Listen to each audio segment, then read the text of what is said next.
உயர்வு தாழ்வு என்பது ஒரு சூழ்நிலையினால் ஏற்படக்கூடிய ஒரு நிகழ்வு. ஆனால் உயர்வு தாழ்வு மனப்பான்மை என்பது ஒரு குணம். இது ரெண்டையும் பிரிச்சுக்கணும். இதை பிரித்து பார்த்துட்டீங்கன்னா விடை வரும். இப்போ நாங்கள் ஆலியாருக்கு இங்கேருந்து பேராசிரியர்கள் எல்லாம் பயிற்சிக்கு போகிறோம்னு வச்சுக்கோங்க. அங்கே போகும்போது அவங்க நிறைய கேள்வி கேட்பாங்க. அந்த கேள்விக்கு பதில் சொல்கிறது இது சரியா அது சரியான்னு போயிருக்கக்கூடிய எல்லா பேராசிரியர்களுக்குமே அது ஒரு குழப்பம் வரதான் செய்யும். அங்கேருந்து புதுசாக ஒரு பதில் கிடைக்கும். அப்போ அந்த இடத்துல நமக்கு இது தெரியலையே அப்படின்னு நான் நினச்சி வருத்தப்பட்டேன்னா அது தாழ்வு மனப்பான்மை. இல்லை அவர் சொல்கிறது தப்பு அப்படின்னு நான் பேசுகிறேன்னா அது நான் உயர்ந்த மனப்பான்மை. Super concept. இல்லை அவரை தாழ்வாக நினச்சி என்னை உயர்த்தி நினச்சிக்கிறோம். அந்த கருத்தை எடுத்துக்கொண்டு அந்த கருத்தில் என்ன சொல்லப்பட்டிருக்கிறது, அந்த கருத்து சரிதானா, இதுவரைக்கும் இந்த கருத்தை நாம் சிந்திக்கலை அப்படிங்கிறது எடுத்துக்கொண்டோம் அப்படின்னோம்னா நேர்நிறை சிந்தனை அப்படின்னு சொல்லி மகரிஷி அதுக்கு சொல்கிறார். அப்போ சூழ்நிலையாக இருந்தாலும் சரி, அது நமக்குள்ள ஒரு குணமாக இருந்தாலும் சரி, அந்த குணத்தை போக்கிக் கொள்வதற்கு அப்போ இந்த உயர்வு தாழ்வு சூழ்நிலையின்பால் நாம் ஈர்க்கப்படுகிறோம் என்றால் இந்த இடத்துல தான் நம்ம ரொம்ப கிளியராக யோசிக்கணும். அவர் கேட்ட கேள்வி அதுதான் ரெண்டையும் பிரித்து சொல்கிறேன். அப்போ இந்த உயர்வு தாழ்வு மனப்பான்மை எப்போ நமக்குள்ள எழுச்சி பெறுகிறது என்றால், அகெயின் நம்ம முதல்ல பார்த்த மாதிரி ஒரு பழக்கமும் ஒரு சூழ்நிலையும் பிறர் மன தூண்டுதலும் இதில் நமக்குள்ள அந்த மனப்பான்மை இருந்தால் அதை வளர்த்துவிடும். அப்ப இந்த மனப்பான்மை எல்லாத்தையும் இருக்குமா, இல்லை ஒரு சிலர்கிட்ட தான் இருக்கா அப்படிங்கிற ஒரு சந்தேகம் நமக்கு எழுச்சி பெற்றால் அதை ரெண்டா பிரிச்சு பார்க்கணும். எப்படின்னா inferiority complex and superiority complex இப்படி பிரிக்கணும். அப்போ உயர்வு தாழ்வு மனப்பான்மை. அப்போ இன்ஃபீரியாரிட்டி யார்கிட்டெல்லாம் இருக்கோ அவங்களுக்குள்ள சுப்பீரியாரிட்டி காம்ப்ளெக்ஸும் இருக்கும். யார்கிட்டெல்லாம் சுப்பீரியாரிட்டி காம்ப்ளெக்ஸ் இருக்கோ அவங்கள்ட்ட இன்ஃபீரியாரிட்டி இருக்கும். இல்லை சார் இது கொஞ்சம் புரியலையே, ஒரு பார்ப்போம். எஸ், நான் சொல்கிறது தான் கரெக்டுன்னு நான் பேசுகிறேன்னா நான் என்ன காம்ப்ளெக்ஸில் இருக்கேன்னு சொல்லிட்டு பார்க்கலாம். Inferiority complex. அதனால நீங்கள் சொன்னதெல்லாம் தப்புன்னு நான் எப்போ எனக்குள்ள தாழ்வு மனப்பான்மை இருக்குதோ அப்போ பிறர் சொல்வதெல்லாம் தப்புன்னு சொல்லக்கூடிய மைண்ட் எனக்கு வரும். எப்போ என்கிட்ட சுப்பீரியாரிட்டி காம்ப்ளெக்ஸ் வரும் தெரியுமா? நீங்கள் பெரிய ஆளுங்க, எனக்கு ஒன்றும் தெரியாதுங்க, நீங்கள் பார்த்து சொன்னீங்கன்னா நான் கேட்டுக்கிறேங்க அப்படின்னா இங்கே என்ன வரும்? சுப்பீரியாரிட்டி காம்ப்ளெக்ஸ் அப்படின்னா பணிவுங்கிறது இல்லை, அவர் சொல்றது மட்டும்தான் இவங்கள்ட்ட அறியாமை ஜாஸ்தி இருக்குன்னு அர்த்தம். மகரிஷி தான் சொல்றாரு. அப்ப இன்ஃபீரியாரிட்டி காம்ப்ளெக்ஸ் அப்படிங்கிறது இயலாமை, சுப்பீரியாரிட்டி காம்ப்ளெக்ஸ் அப்படிங்கிறது அறியாமை. இவ்வளவுதாங்க விஷயம். இப்ப புரிஞ்சுதான்? அப்ப இன்ஃபீரியாரிட்டி அப்படிங்கிற ஒரு தன்மையும் சுப்பீரியாரிட்டி தன்மையும் எல்லாத்தையும் இருக்கதான் செய்யும். சூழ்நிலை தான் அது நிர்ணயம் செய்யும். அப்ப அறியாமை இருக்கும் பொழுது நாமளே என்ன செய்வோம்? இந்த ஒரு காம்ப்ளெக்ஸை வச்சுக்குவோம். அப்ப இன்ஃபீரியாரிட்டி காம்ப்ளெக்ஸ் எப்போ வருது அப்படின்னா இந்த தன்மையில் நமக்கு. அப்ப இன்ஃபீரியாரிட்டி சுப்பீரியாரிட்டி. அப்ப எப்பெல்லாம் இந்த இன்ஃபீரியாரிட்டி இருக்கோ அப்பெல்லாம் என்கிட்ட சுப்பீரியாரிட்டி பிஹேவியர்ஸ் வெளியே வரும். அப்போ என்கிட்ட இன்ஃபீரியாரிட்டி சுப்பீரியாரிட்டி பிஹேவியர்ஸ் வெளியே வந்தால் உண்மையிலேயே நான் இன்ஃபீரியாரிட்டியில் தான் இருக்கேன்னு அர்த்தம். சொல்லுவான், நான் எந்திரிச்சு வந்தால் என்ன நடக்கும்னு தெரியாது, சும்மா இருக்க. இந்த படத்துலலாம் வடிவேல் படத்தில் சொல்லுவாங்க, நீ இந்த கோட்டை தாண்டி இங்கே வரக்கூடாது. ஏன்? அவனுக்கு பயம் ஜாஸ்தி, இன்ஃபீரியாரிட்டி. அப்போ அவன் ஒரு பெரிய வீரன் மாதிரி தன்னை காட்டிக்கிட்டே இருப்பான். வாய்ட்டு தான் பேசணும், வேற எதுவும் இல்லைன்னா, ஏன்னா இவனுக்கு ஒன்றும் தெரியாதுன்னு அர்த்தம். அப்போ வாய்ஸோட நான் பேசுகிறேன் அப்படின்னு. அப்போ இதுதான் இன்ஃபீரியாரிட்டி. அப்போ எங்கெல்லாம் இன்ஃபீரியாரிட்டி காம்ப்ளெக்ஸ் இருக்கோ அங்கெல்லாம் சுப்பீரியாரிட்டி பிஹேவியர்ஸ் வெளியே வரும். எங்கெல்லாம் சுப்பீரியாரிட்டி பிஹேவியர்ஸ் வெளியே வருதோ அங்கே இன்னசென்சி, அறியாமை ஜாஸ்தி இருக்கும். பயம், இன்னும் இப்படி சொல்லணும்னா பயம் இருக்கலாம். எனக்கு எல்லாம் தெரியும், எனக்கு எல்லாம் தெரியும், ஆனால் நான் பேசிக்க மாட்டேன், நான் ஒதுங்கிக்கிறேன். ஆனால் பயம் ஜாஸ்தி இருக்குது. ஃபியர்னஸ், அச்சம்.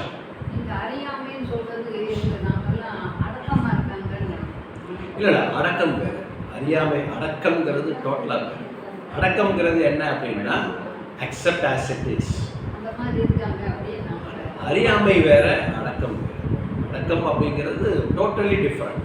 எல்லாம் தெரிஞ்சிருக்கும், அவங்க பொலைட்டாக சாஃப்டாக கரெக்டு, நீங்கள் சொல்கிறது கரெக்டு தான், எடுத்துக்கலாம், ஒன்றும் பிரச்சனை இல்லைன்னு சொல்லுவாங்க. அப்போ இப்படி பிரிச்சுக்கலாமா? எங்கே பயம் ஜாஸ்தி இருக்கோ, எங்கே அறியாமை ஜாஸ்தி இருக்கோ, இந்த ரெண்டும் இருக்கிற இடத்துல இன்ஃபீரியாரிட்டி சுப்பீரியாரிட்டி காம்ப்ளெக்ஸ் கூடும். சரி, இந்த பயத்தை எப்படி போக்குறது, இந்த அறியாமையை எப்படி போக்குறதுன்னா, தன்னை உணராத பட்சத்தில், தன் உயிரை உணராத பட்சத்தில் இந்த மனம் எங்கே போய் அட்டாச் ஆகிருக்குன்னா, சூழ்நிலையின்பாலும் பிறர் மனம் தூண்டுதலாலும் இந்த மனம் லயப்பட்டு இருந்தால், பழக்கம் கூட இங்கே வராது. பழக்கம் கூட இந்த பயம் இருக்கிறதுனால பழக்கத்தை வெளியே காட்டுறதுக்கு பயப்படுவாங்க. பழக்கம் கூட டக்குன்னு வெளியே காட்ட மாட்டாங்க, ஏன்னா பயம் உள்ளது, காம்ப்ளெக்ஸ் இருக்கும். அதனால் அவங்களுக்கு இருக்கக்கூடிய பழக்கத்தை வெளியே காட்ட மாட்டாங்க. அப்போ சூழ்நிலையும் அந்த பிறர் மனம் தூண்டுதலும் அதிகமாக இருக்கும் பொழுது இந்த பயமும் என்ன ஆகும், காம்ப்ளெக்ஸாக கிரியேட் ஆகிட்டே இருக்கும். அப்போ ஒவ்வொருத்தருக்குள்ளேயும் இந்த இன்ஃபீரியாரிட்டி சுப்பீரியாரிட்டி காம்ப்ளெக்ஸ் ஏன் வருது அப்படின்னா, உணர்ச்சி வயப்பட்ட நிலை தான். மனம் எங்கேயாவது ஒரு இடத்துல சூழ்நிலையில் போய் அட்டாச் ஆகிடும். அப்போ இந்த புத்தி என்பது என்னாகும், புறமனதில் போய் க்ளோஸாக அட்டாச் ஆகும்போது அந்த இடத்துலேருந்து தன்னை பாதுகாத்துக் கொள்வதற்காக என்ன முயற்சி எடுக்குமோ அதை எடுத்துக்கிட்டே இருக்கும் புறமனம். அதைத்தான் நடுமனம் என்ன சொல்லுதுங்கிறத நம்ம பார்க்கணும். இந்த சப்ஜெக்டோட ரிலேட்டடான கொஸ்டின் தான் இது. இப்போ இந்த அறியாமைக்கு என்ன அப்படின்றத நீங்கள் புரிஞ்சுக்கிட்டீங்களா? முதல்ல இந்த இன்ஃபீரியாரிட்டி அண்ட் சுப்பீரியாரிட்டி, உயர்வு தாழ்வு, இதை நீங்கள் எப்படி போக்கிக்கிட்டீங்க அப்படின்ற கேள்விக்கு நான் பதில் சொல்லிட்டு சப்ஜெக்டுக்குள்ளே போயிடுவேன். போக்குறது அப்படிங்கிறது மகரிஷி சொன்ன மாதிரி தான். மேல் பதிவின் மூலமாகத்தான் எதையும் போக்க முடியும். மேல் பதிவு எது?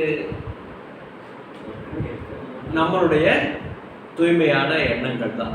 அப்போ நமக்கு அந்த எண்ணத்தை எது கொடுத்துருக்கு அப்படின்னா, மகரிஷி வேதாத்திரியம் நமக்கு கொடுத்துருக்கு. எண்ண மேல்பதிவின் மூலமாக நம்ம அந்த சிந்தனையை மாற்றிக்கொண்டோம் அப்படின்னா நல்ல உயிரை உணர்றோம். உயிரறிவை உள்ளுணர்வாய் பெறுதல் வேண்டும் அப்படின்னு சொல்லியிருக்காரு. அப்போ உயிரை உணரும் பொழுது மகரிஷி சங்கல்பம் சொல்கிறார், வாழ்த்தும் பயணம் சொல்கிறார். அப்போ நான் யார் அப்படிங்கிறத நாம் உணர ஆரம்பிச்சிட்டோம் அப்படின்னா, மேல்பதிவாக பிறருக்கு நாம் கொடுக்கக்கூடிய துன்பம், அதுதான் அங்கே பார்த்தோம் இல்லையா? ரெண்டாவதாக பாடல், ஓருலக ஆட்சி உயர் ஒழுக்கத்தோடு உலகிலே குழந்தைகளை வளர்க்கும் திட்டம். அப்போ தனக்கும் பிறருக்கும் தற்காலத்திலும் பிற்காலத்திலும் நன்மை தரக்கூடிய சிந்தனைகளாகவே நம்முடைய எண்ணம் இருக்க வேண்டும் அப்படின்னு சொல்லி மேல்பதிவு நம்ம போட போட போட அந்த காம்ப்ளெக்ஸ் வரதான் செய்யும். எப்படினாலும் வரும். இப்போ திடீர்னு வராரு, கே பெருமாள் ஐயா வராரு, ஐயா மயிலானந்தம் ஐயா வராரு அப்படின்னா என்ன ஆகும்? அவங்க முன்னாடி நான் ஒன்றுமே கிடையாது, சாதாரண. திடீர்னு நீங்கள் வேதாத்திரி மகரிஷி ஐயா வராரு, என்ன பண்ண முடியும்?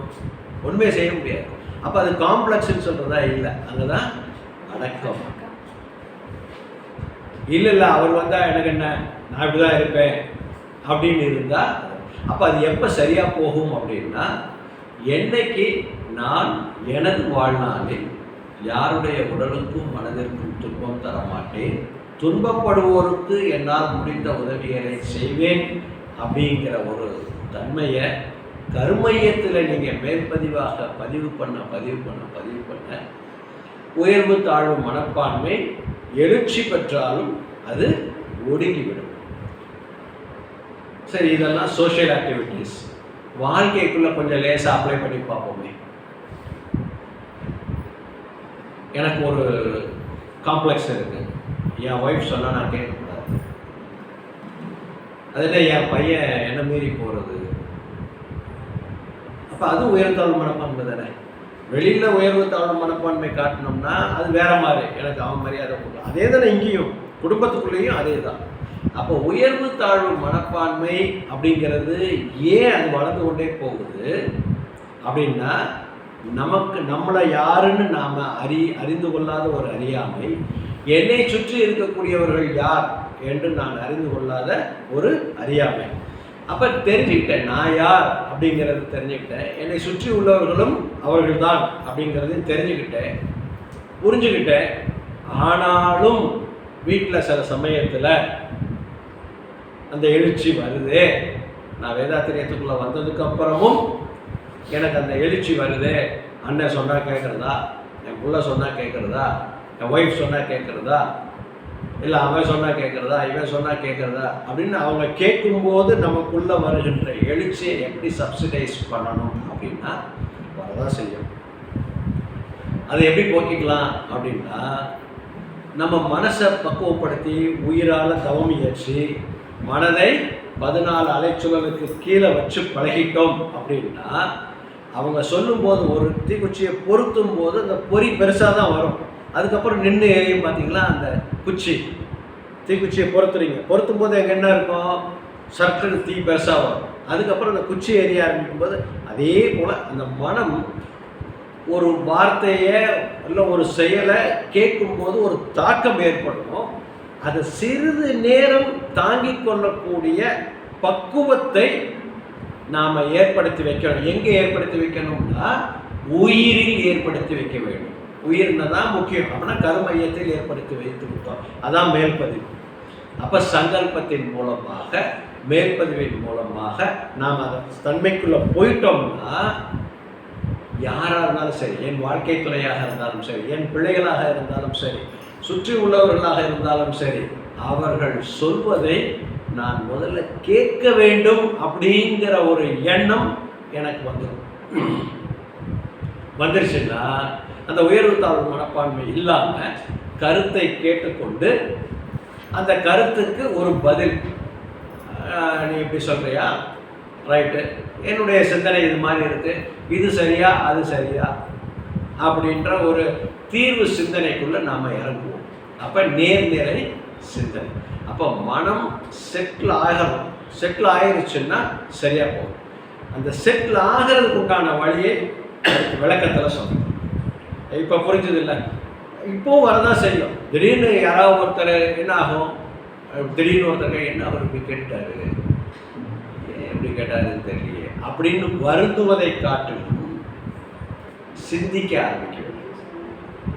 சித்தம் சிந்திக்க புத்தி நிலையிலேயே இருந்தோம்னா அது வேகமாக மாறும். சித்தத்து நிலைக்கு உயர்ந்தோம்னா சித்தம் என்ன செய்யும், சிந்திக்க ஆரம்பிக்கும். அப்போ அதை கொண்டு வர்றதுக்கு மேல்பதிவு ஃபுல் சப்போர்ட் பண்ணும். அப்போ மேல்பதிவுன்னா என்னது சார் அப்படின்னா, மகரிஷி நமக்கு கொடுத்துருக்கக்கூடிய ஒவ்வொரு வார்த்தைகளையும் நீங்கள் மனசில் என்ன அர்த்தம், மனம்னா என்னது,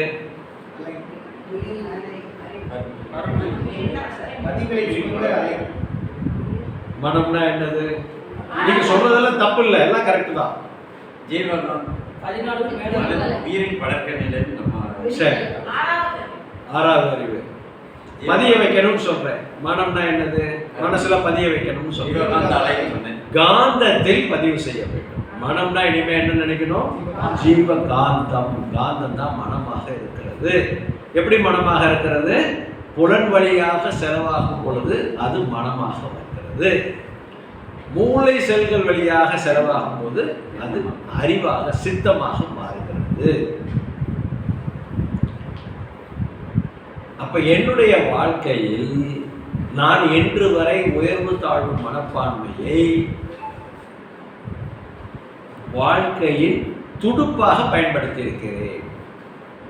அந்த கேள்விக்கு நான் பதில் சொல்லணும் இல்லையா?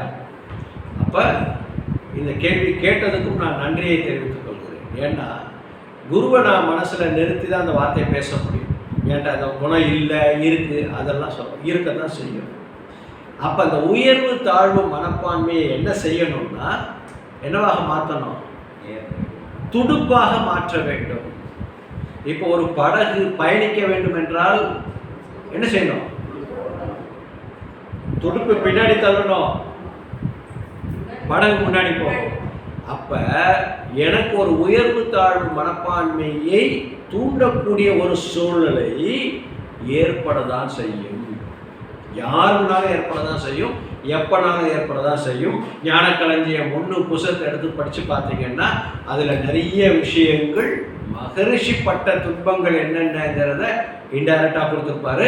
அது எல்லாத்தையும் அவர் துடுப்பாக மாற்றினதுனால தான் இன்னைக்கு இவ்வளோ பெரிய களஞ்சியத்தை, ஞான களஞ்சியத்தை நாம் பெற்றுக்கொண்டிருக்கிறோம்.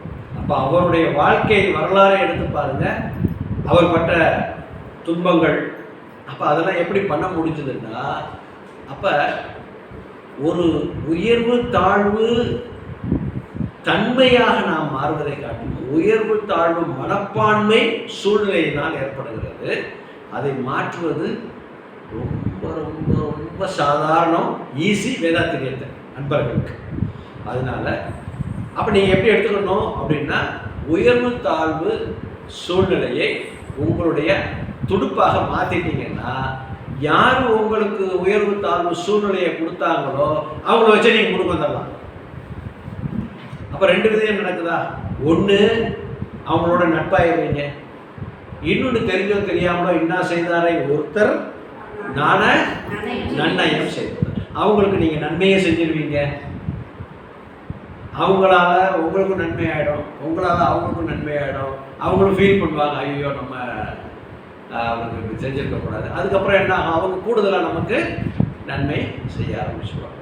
ஸோ அதனால் உயர்வு தாழ்வு மனப்பான்மை என்பதை நேர்நிறை சிந்தனையினால் மாற்றிக்கொள்ளலாம். ஏற்படதான் செய்யும், எப்பனாலும் ஏற்படதான் செய்யும், ஏற்படாதுன்னு சொல்லவே முடியாது. அதனால தான் சினம் தவிர்த்தல்னு கொடுத்துருக்கிறார், கவலை ஒழித்தல்னு கொடுக்குறார். அதை ஒழிச்சணும், இதை தவிர்த்தணும். சினம் எழாமல் இருக்கிறதுக்கு வாய்ப்பே இல்லை, எழத்தான் செய்யும். எழுந்ததை தவிர்க்க வேண்டும், அதுதான் பயிற்சி. கவலை என்ன செய்யணும்? ஒழிக்கணும். எப்படி? ஆல்டர்னேட். அடுத்தது என்ன? ஐயோ எனக்கு இப்படி ஆகிப்போச்சு, ஏன் வந்தது, எதுக்காக வந்தது, எனக்கு இது வரவே கூடாது, நான் இவ்வளோ ஒழுக்கமானவன், நான் இவ்வளவு சத்தியவான், எனக்கே இது வந்தது. நீ ஆராய்ச்சி பண்ணுறதை விட்டுட்டு அடுத்தது என்ன நல்லது செய்யலாம், ஆராய்ச்சி பண்ண தேவையில்லாத கவலைகள் போடும்.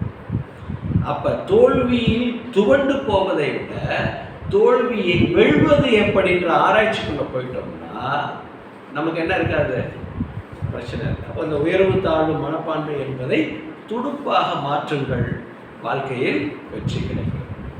நல்ல சிந்தனை. இந்த தலைப்புக்கு ஏற்ற ஒரு கேள்வியை தான் குரு மூலமாக இன்னைக்கு கேட்டிருக்கிறார். சிந்தனை. வாழ்க வளமுடன். சரி, இப்போ புத்தி, சித்தம், அகங்காரம். இப்போ புத்தின்னா என்ன? ஓரளவுக்கு கொஞ்சம் கொஞ்சமாக காலையிலேருந்து பார்த்துருக்கோம். ஏதோ கொஞ்சம் புத்தினா இதுதான் அப்படின்னு உங்களுக்கு புரிஞ்சதை கொஞ்சம் ஷேர் பண்ணுங்க.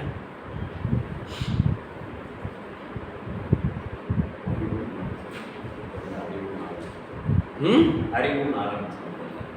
ஆமாம்,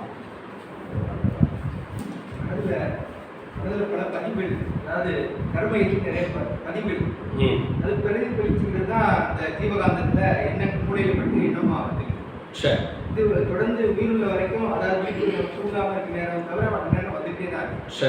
இது ஒரு ஓடை கணக்காக வந்துக்கிட்டே இருக்கு. அதில் ஒரு விஷயத்தை மட்டும் நம்ம பிடிச்சி வச்சுக்கணும். வலது ஓடுது, ஏதோ சம்மந்தம் இல்லாததெல்லாம் வந்துட்டு இருக்கோம். ஒன்று மட்டும் நம்ம இன்னைக்கு 4 ஊர் போகிறோம் அப்படின்னு எடுத்துக்கோம்னா டிக்கெட் எடுத்தியா, ஏதாவது ஒரு எண்ணம் வரும். அந்த சிந்தனை நம்ம எழுதுறோம், அந்த ஒரு விஷயத்தை பிடிச்சிக்கிட்டதோ அது புத்தி அப்படின்னு நான் நினைச்சிருக்கேன். என்னுடைய கருத்து. அதுக்கப்புறம் அதை எப்படி செயல்படுத்துறது அப்படிங்கிற வரும்போது அதை அதுக்கு ஒரு பிளானிங் பண்ணும்போது சித்தமாக அது ஒரு தீர்மானம் இந்த மாதிரி செய்யணும். நிறைய ஆல்டர்னேட்டிவ் இருக்கும், ஆனா இந்த ஆல்டர்னேட்டிவ் பெஸ்ட் அப்படின்னு எடுத்துட்டு அதை நான் செயல்படுத்துறதுக்கு உறுதி எடுக்கும்போது சித்தம். ஓகே. அதுக்கப்புறம் அது செய்யறவன் தான் அகங்காரம், டூயர் இஸ் அகங்காரம் அப்படின்னு நான் நினைச்சிருக்கேன். Good, very good. சிந்தனை ஒன்றும் தவறு இல்லை, சரியான ஒரு போக்கு தான் அது, தவறு இல்லை. இன்னும் வேற சரி, ஒரு க்ளூ கொடுக்குறேன். மனம் எழுதிக்க.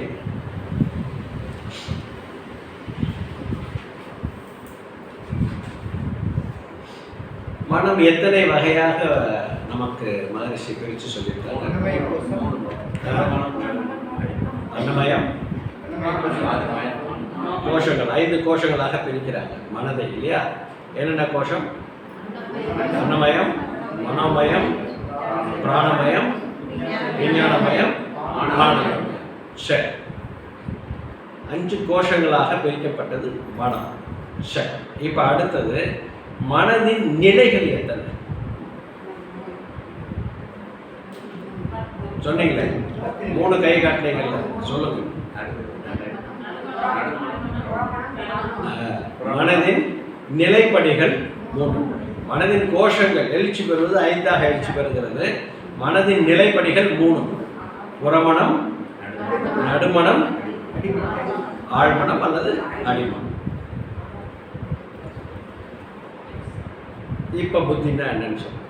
இந்த குழுவுக்கு தான் இதை கேட்டேன்.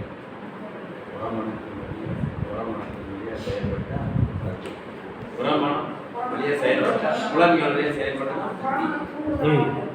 பிரம்மணத்தின் மூலம் புலன்கள் வழியா செயல்படுது. அதுக்கப்புறம் அப்புறம் நடுமணம் வழியா அதில் போய் பதிவு விடை வந்து கிட்டத்தட்ட நெருக்கி வர்றீங்க. அது ஒரு விளக்கமா பார்ப்போமா?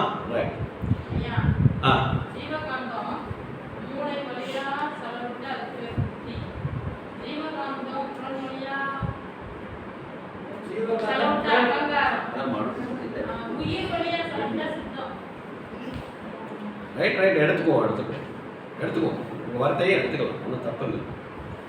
அதையும் கணக்கில் எடுத்துட்டு நம்ம இப்போ சிந்திக்கலாமா? ஓகே. இப்போ காந்தம் இந்த உடலில் இல்லாட்டி இந்த உடல் இயங்காது. காந்தத்துக்கு மூலமாக இருப்பது உயிர். இதில் எதுவும் சந்தேகம் இருக்கா? சரி, இப்போ லேசா நான் யார் அப்படின்னு ஒரு கேள்வி கேட்போமா?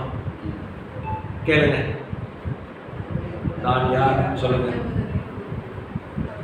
தெரிஞ்சதை சொல்லுங்க. பஞ்சபூத கூட்டு,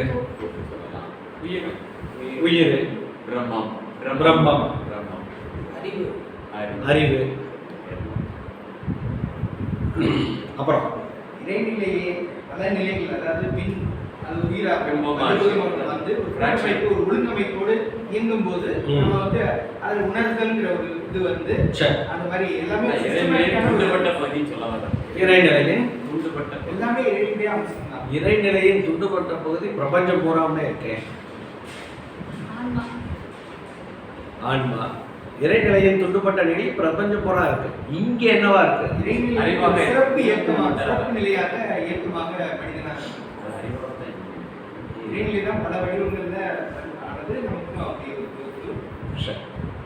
முயற்சி எல்லாம் சிறப்பானது, எதுவுமே தவறில்லை. இன்னும் கொஞ்சம் டீப்பா எடுத்துக்கணும். நான் யார் அப்படின்னா ஒரே வார்த்தையில பதில் சொல்லணும்னா பிரம்மமே நான் என்று சொல்லுவது எது? பிரம்மமே நான் என்று சொல்லுவது எது? உடலா? இல்ல. ஆனா இந்த உடல் எங்கேருந்து வந்தது? உயிர்ல இருந்தானே வந்தது. உயிர்ல இருந்தானே வந்தது. அப்ப இந்த உடலை பிரம்மம்னு சொல்லலாமா? ஏன் சொல்லல? உயிர் இல்லாட்டி மதிக்கலாம். அப்ப இந்த உடல் வந்து ஒரு நிகழ்ச்சி, அழியக்கூடியது தான், நிகழ்ச்சி தான். அப்போ பிரம்மமே நான் அப்படிங்கிறது நம்ம எல்லாருக்கும் தெரிஞ்ச விஷயம்தான். ஆனால் இன்னும் என்ன பண்ணலை, அதை எடுத்து பிடிச்சிக்கல. அப்பப்போ இந்த உடல் மேல இந்த உடல் தான் நான். ஐயோ கால்லாம் வலிக்குது. ஐயாட்ட கூட காலைல சொன்னேன், சார் இன்னைக்கு பெரிய டிடிஎஸ், இங்கே பஸ்ஸை மாற்றிட்டான், அங்கே பஸ்ஸை மாற்றிட்டான், அங்கே பஸ்ஸை மாற்றிட்டான், அதை மாற்றிட்டான். அதனால் சுற்றி வளைச்சி கொஞ்சம் அப்படி இப்படி லேட்டாகி போச்சு வந்தது. அப்போ நான் எதுக்கு என்ன எப்படி காம்ப்ரமைஸ் பண்ணுறேன்? நான் லேட் ஆயிடுச்சு, பழைய தூக்கி யார் மேலே போடுறேன்? பஸ்ஸு, சூழ்நிலை. நான் என்ன பண்ணியிருக்கணும்? அப்போ முன்னெச்சரிக்கையா திட்டமிடணும். அப்போ என் திட்டத்தில் தப்பா இல்லையே? நான் வழக்கம் போல் 8:30 மணிக்கு பஸ் ஸ்டாண்டுக்கு வந்துட்டேன். திருத்தங்கல் பஸ் ஸ்டாப்புக்கு கரெக்டாக 8:30க்கு வந்துட்டேன். 8:40 பஸ்ஸை பிடிப்பேன். அப்போ மற்றது இன்னைக்கு 9:05க்கு வந்தான். அப்போ நான் என்ன நினைக்கிறேன், என் மேலே தப்பு இல்லை, பஸ் வரல, பஸ் வந்தது பாருங்க, நான் ரொம்ப கஷ்டப்பட்டு வந்தேன். அங்கே வந்து இங்கே இறங்குனா இங்கே பஸ் ஸ்டாண்டு புது பஸ் ஸ்டாண்டுன்ட்டாங்க. அப்புறம் அங்கே இறங்கி நின்று பார்த்தா இப்படி. நான் என்ன நினைக்கிறேன்னா, ஐயாவை திருப்திப்படுத்தணும்னு நினைக்கிறேன். அப்போ நான் இங்கே புத்தியில் வேலை செஞ்சுருக்கேனா சித்தத்தில் வேலை செஞ்சுருக்கேனா? புத்தியில் தான் வேலை செஞ்சுருக்கேன். ஏன்? எங்கேயோ எனக்குள்ள ஒரு அகங்காரம் இருக்கு. நான் லேட்டா வர்றவனே கிடையாது, நான் இன்னைக்கு லேட்டா வந்துட்டேன். அப்ப எனக்குள்ள ஒரு அகங்காரம் இதை நியாயப்படுத்துறதுக்கு ட்ரை பண்ணுது. அப்ப புறமனம் லயப்பட்டதுனால நடுமனம் அப்புறம் அதே ஐயாட்ட ஒன்று சொன்னேன், என்னங்க ஏன் செய்யறது, எல்லாத்தையும் நம்ம ஏற்றுக்கிட்டு தான் வாழ வேண்டியிருக்கு. சூழ்நிலை அப்படி மாறிடுச்சு. டீ குடிச்சுக்கிட்டே பேசுகிறோம். இதுதான் ஒரிஜினல் வாக்கியம்.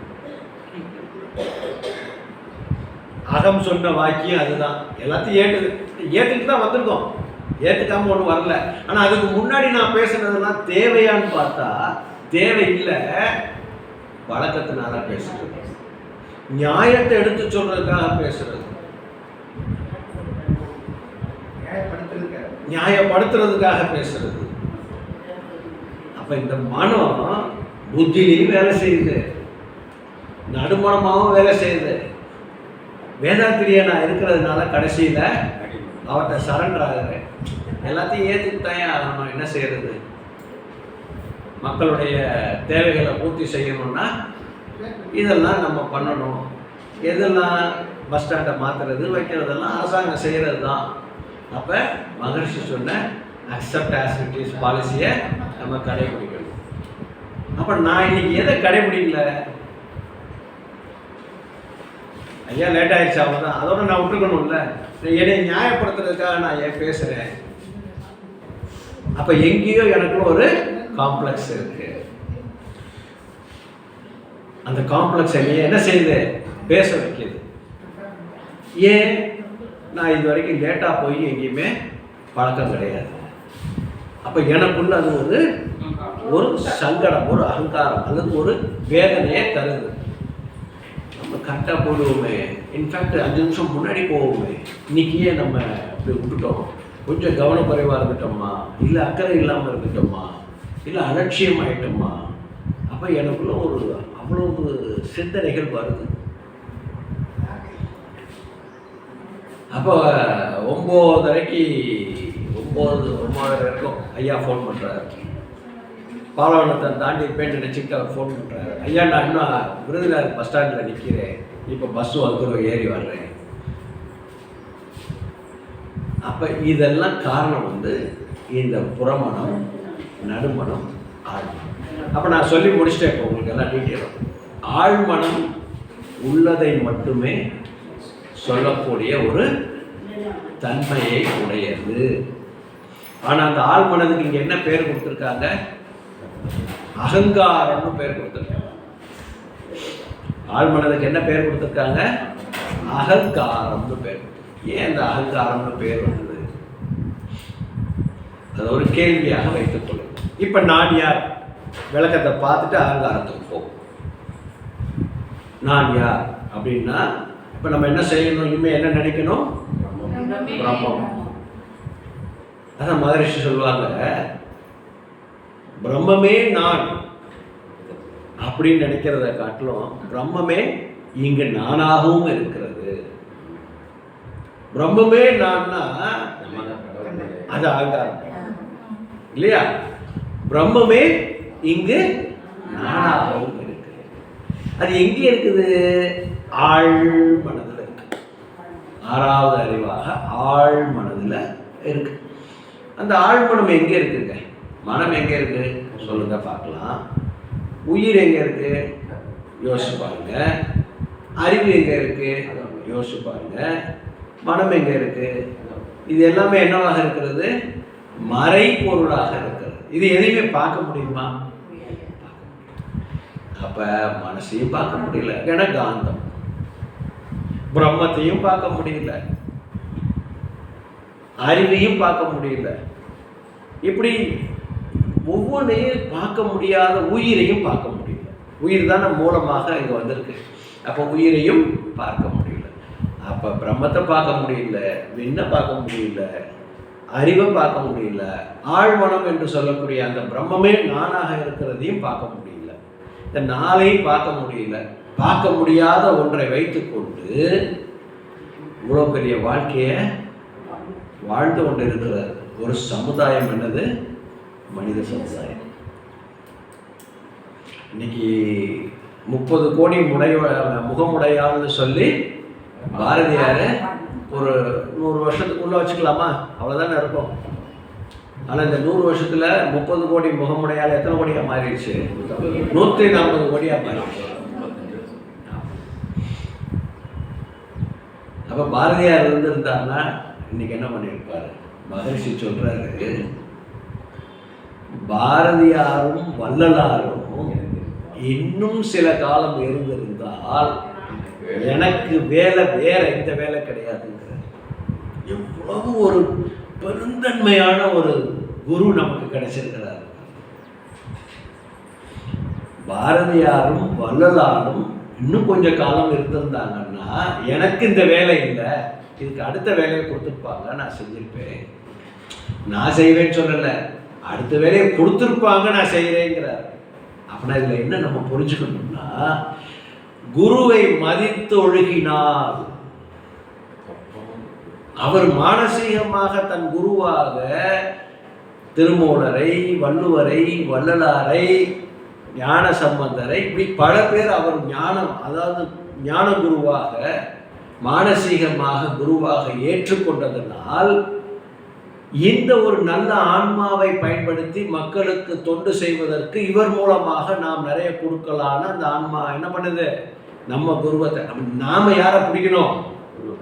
குருவை பிடிச்சுக்கணும். குருவை சூக்குமமாக பிடித்துக் கொள்ள வேண்டும்.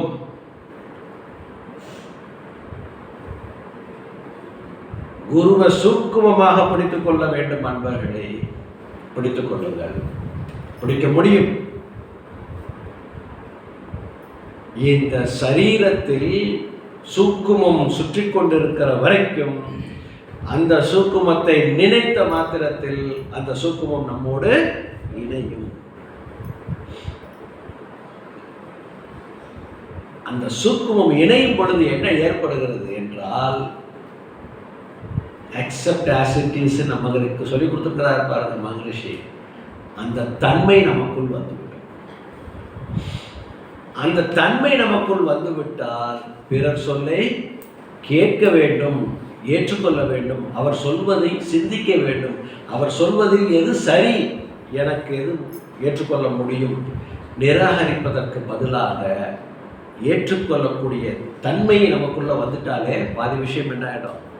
சக்சஸ் ஆகிடும். அப்ப அவரை சூக்குமமாக நாம ஸ்வீகாரம் பண்ணி கொண்டோமே ஆனால் ஆழ்மனதில் யார் இருக்கா? பிரம்மம் இருக்கு. ஆழ்மனதில் பிரம்மம் இருக்கு. அப்ப ஆழ்மனதில் பிரம்மம் இருந்தும் ஏன் நம்ம கிட்ட நடுமனமும் புறமனமும் அதிகமாக வேலை செய்கிறது? சிந்தனைக்கு எடுத்துக்கணும். உங்கள்கிட்ட இருக்க பதிவுகள் தான் பதிவுகள் தொடர் பதிவுகள். பழக்க பதிவு. அப்ப இப்ப நான் என்பது பதிவா பிரம்மமா? பிரம்மம் பதிவோடு பிரம்மம் தான் பதிவோடு இருக்கு. கொஞ்சம் கலங்கங்களோட இருக்கு நம்ம பிரம்மம் கலங்கமாயிடுச்சு கொஞ்சம். நான் என்பது பிரம்மமா பதிவு? இதை ஸ்ட்ராங்கா இல்லைங்க. பிரம்மமும் பதிவுகளும் சேர்ந்தது. பிரம்மமும் பதிவுகளும் சேர்ந்திருக்கு. அப்ப நான் என்பது பிரம்மம் தான் தெரிஞ்சதுக்கு அப்புறம் நாம ஏன் பதிவுகளுக்கு இம்பார்ட்டன்ஸ் கொடுக்கிறோம்? நம்ம சஞ்சித கர்மம் நம்மகிட்ட இருக்கு. இல்ல, நான் என்பதை நம்ம தெரிஞ்சுக்கணும். நான் யாரும் தெரிஞ்சுக்கிட்டோம். பிரம்மம் நமக்குள்ள இருக்குங்கிறதை தெரிஞ்சுக்கிட்டோம். பதிவுகள் நமக்குள்ள இருக்குங்கிறதை தெரிஞ்சுக்கிட்டோம். இப்ப நான் என்பது எனது ஆறாவது அறிவாக இருக்கிறது, ஆழ்மனதில் இருக்கிறதுன்னு தெரிஞ்சுக்கிட்டோம். அப்ப ஆழ்மனதில் இருக்கக்கூடிய அந்த ஆறாவது அறிவை கொண்டு அந்த பதிவுகளை நாம சரி செய்யணுமா வேண்டாமா? அப்ப அந்த பதிவுகளுக்கு ஏன் முக்கியத்துவம் கொடுக்கிறோம்? பயிற்சி தேவைப்படுது. பழக்கம் சூழல். இப்ப அதெல்லாம் போக்குவதற்கு தானே வேதாத்திரியத்துக்குள்ள வந்துட்டோம் இல்லையா? வேதாத்திரியத்துக்குள்ள வந்ததுக்கு அப்புறமும் பதிவுகள் எனக்கு வேலை செய்யுது, எனக்கு துன்பம் நிறைய இருக்கு, இன்பம் இல்லை, நான் இப்போ மனசு அறிய நான் வேதாத்திரியத்துக்குள்ள வந்தேன் 10 வருஷமோ 20 வருஷமோ 30 வருஷமோ 40 வருஷமோ அவரவர்களுடைய அனுபவத்தை பொறுத்து வேதாத்திரியத்தில் இத்தனை வருஷம் நான் வந்ததுக்கு அப்புறமும் எனக்கு துன்பங்கள் கூடியிருக்கு, இல்லை எனக்கு இன்பம் கூடியிருக்கு அப்படின்ற ஒரு கேள்வியை உங்களுக்குள் எழுப்பி அந்த கேள்விக்கு துன்பம் தான் அப்படின்னு பதில் வந்தால் அதை நீங்கள் இன்பமாக நினைப்பீர்களா? இல்லை இன்பம் நிறைய இருக்கு அப்படின்னா அந்த இன்பத்தை மகிழ்ச்சியாக இருப்பீங்களா? இதுக்கு ஒரு விடை சொல்லுங்க. இன்பம்னா எல்லாரும் மகிழ்ச்சி ஏற்றுக்கிறது, துன்பம் வந்தால் பாவப்பதிவுகள் குறையுதுன்னு சொல்லலாம், கலைன்னு சொல்லலாம். துன்பம் வந்தால் பாவப்பதிவுகள் கழிஞ்சிருச்சு. சரி, ஓகே. சரியான பாதையில் போகிறோங்கிற ஒரு திருப்தி முதல் வந்து சரி போயிட்டு அதை குட். இப்போ மகரிஷி நமக்கு தெளிவாக ஒரு விளக்கத்தை சொல்லியிருக்கிறார். என்ன சொல்லியிருக்கிறாருன்னா, இறைவன் கூட்டல் ஆணவம் கர்மம் மாயை. அப்ப இந்த கருமையத்தில் ஆணவம் கர்மம் மாயை என்ற நிலையில் தந்தை தாய் ஈருயிர் ஒன்று சேர்ந்து தலைத்தோர் உடலாகி உலகிற்கு வந்தோம். அந்த உயிரின் வினைகள் அறமோ மற்றோ அளித்த பதிவுகள் எல்லாம் ஏன் சொல்றாங்க. அப்ப அறம் என்கின்ற பதிவும் எங்க இருக்கு? நமக்குள்ளதான் இருக்கு. அறம் இல்லாத பதிவுகளும் எங்க இருக்கு? நமக்குள்ளதான் இருக்கு. அப்ப இந்த பதிவுகள் அழிஞ்சிருச்சுன்னா அறமும் சேர்ந்து வெளியே போகணுமே.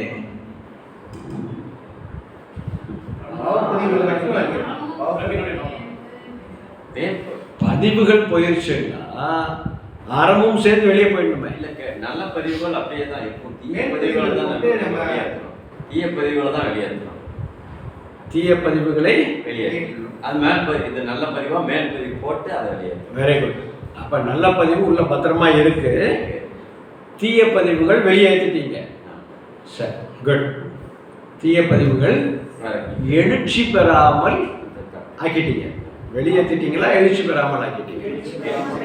எழுச்சி பெறாமல். இது ஏன் இதை சொல்றேன்னா, மகர்ஷி ரொம்ப அழகா சொல்லியிருக்காரு, பதிவுகளை அழித்தல் முடியாது.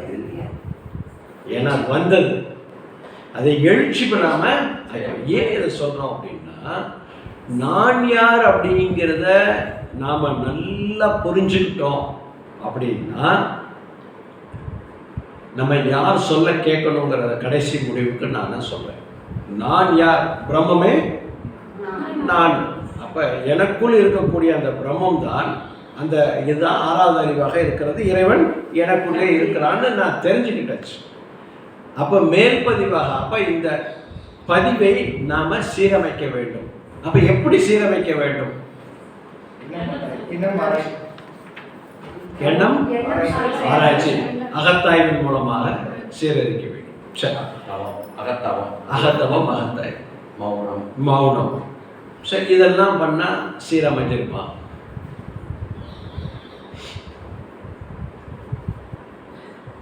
அகத்தாய்வு பண்றோம், அதுபடி நடக்கணும். செயல் இதெல்லாம் அகத்தாய்வு எல்லாம் பண்ணி தீய செயல்களை அடிக்கிறது மாதிரி நல்ல செயல்களை நம்ம செய்யணும். ஓகே, அப்ப எண்ணத்தால் தூய்மை பெற வேண்டும். இன்னும் பதிவுகளை சேர்க்காம, கெட்ட தீய பதிவுகளை சேர்க்காம ஃபர்ஸ்ட் அங்கதான் வரணும். ஃபர்ஸ்ட் என்ன செய்யணும்னா, நிகழ்காலத்தில் தீய செயல்கள் தீய எண்ணங்கள் ஏற்படாமல் முதல்ல பார்த்து கொள்ள வேண்டும். ஃபர்ஸ்ட் திங் நாம கடைபிடிக்க வேண்டிய முதல் விஷயம் சஞ்சிதம், பிராரப்தம், ஆகாமியம். ஆகாமியம், இந்த ஆன்மா இச்சையில் லயப்படாமல் நிகழ்காலத்தில் பார்த்து கொள்ள வேண்டும். பழசு அப்புறம் பார்க்கணும், முதல்ல என்ன பண்ணணும். இதுக்கு நீங்க நல்ல ஞாபகம் வச்சுக்கணும், உரிமையோட மகரிஷிய உணர்வுல இருந்து அவருடைய உரிமையோட அவருடைய ஒப்புதலோட உங்களிடத்தில் நான் வேண்டுவது என்னவென்றால், அகத்தாய்வு ஒன்று, சுய பரிசோதனை என்பது ஒன்று. அகத்தாய்வுங்கிறது அகத்தை நீங்க ஆய்வு செய்கிறீங்க. சுய பரிசோதனை என்பது உங்கள் தன்மையை நீங்களே சரி செய்து பார்க்க வேண்டும். நல்ல ஞாபகம் வச்சுக்கங்க, இந்த உயர்வு தாழ்வு மனப்பான்மை இதுக்குள்ளே வரும். நாம் நம்மை பிறரோடு ஒப்பிட்டு பார்த்தல் கூடாது. நாம் நம்மை பிறரோடு ஒப்பிட்டு பார்த்தல் கூடாது. நாம் நம்மை நமக்குள்ளேயே ஒப்பிடு. அப்படின்னா என்ன அர்த்தம்னா, நான் நேற்று எப்படி இருந்தேன், இன்னைக்கு எப்படி இருக்கு. அப்ப இங்க சுய பரிசோதனை இம்பார்ட்டன்ட். செல்ஃப் அசஸ்மெண்ட், இன்ட்ராஸ்பெக்ஷன் அப்படிங்கிறது அகத்தாய்வு. ஏற்கனவே இந்த அகம் என்னெல்லாம் பதிந்து வந்தது என்பதை மகரிஷி எப்படி ஆய்வு செய்ய வேண்டும் சொல்லி கொடுத்துட்டார். அகத்தாய்வுல 1, 2 சப்ஜெக்ட்ல அதெல்லாம் விளக்கமும் கொடுத்துருப்பார். 3வது என்ன கொடுத்துருப்பாரு, மனிதருள் வேறுபாடுன்னு ஒரு சப்ஜெக்டையும் கொடுத்துருப்பார். ஆமா, அந்த மனிதருள் வேறுபாடுங்கிற 16 காரணத்தையும் மீண்டும் ஒருக்க எடுத்து வாய்ப்பு இருந்தா அலசி பார்த்தீங்கன்னா சுய பரிசோதனைக்கு சரியாகும். அதுக்கு சொல்லுவாங்க, நீங்க சுய பரிசோதனை தயவு செய்து பண்ணணும்.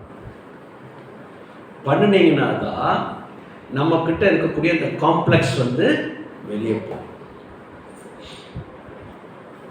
அப்போ ஒரு ஜஸ்டிஃபைடு டிஸ்கோர்ஸ், ஜஸ்டிஃபைடான விளக்கங்களை, வார்த்தைகளை குடும்பத்தில் கூட நம்ம என்ன பண்ணலாம், பேசிக்க முடியும்.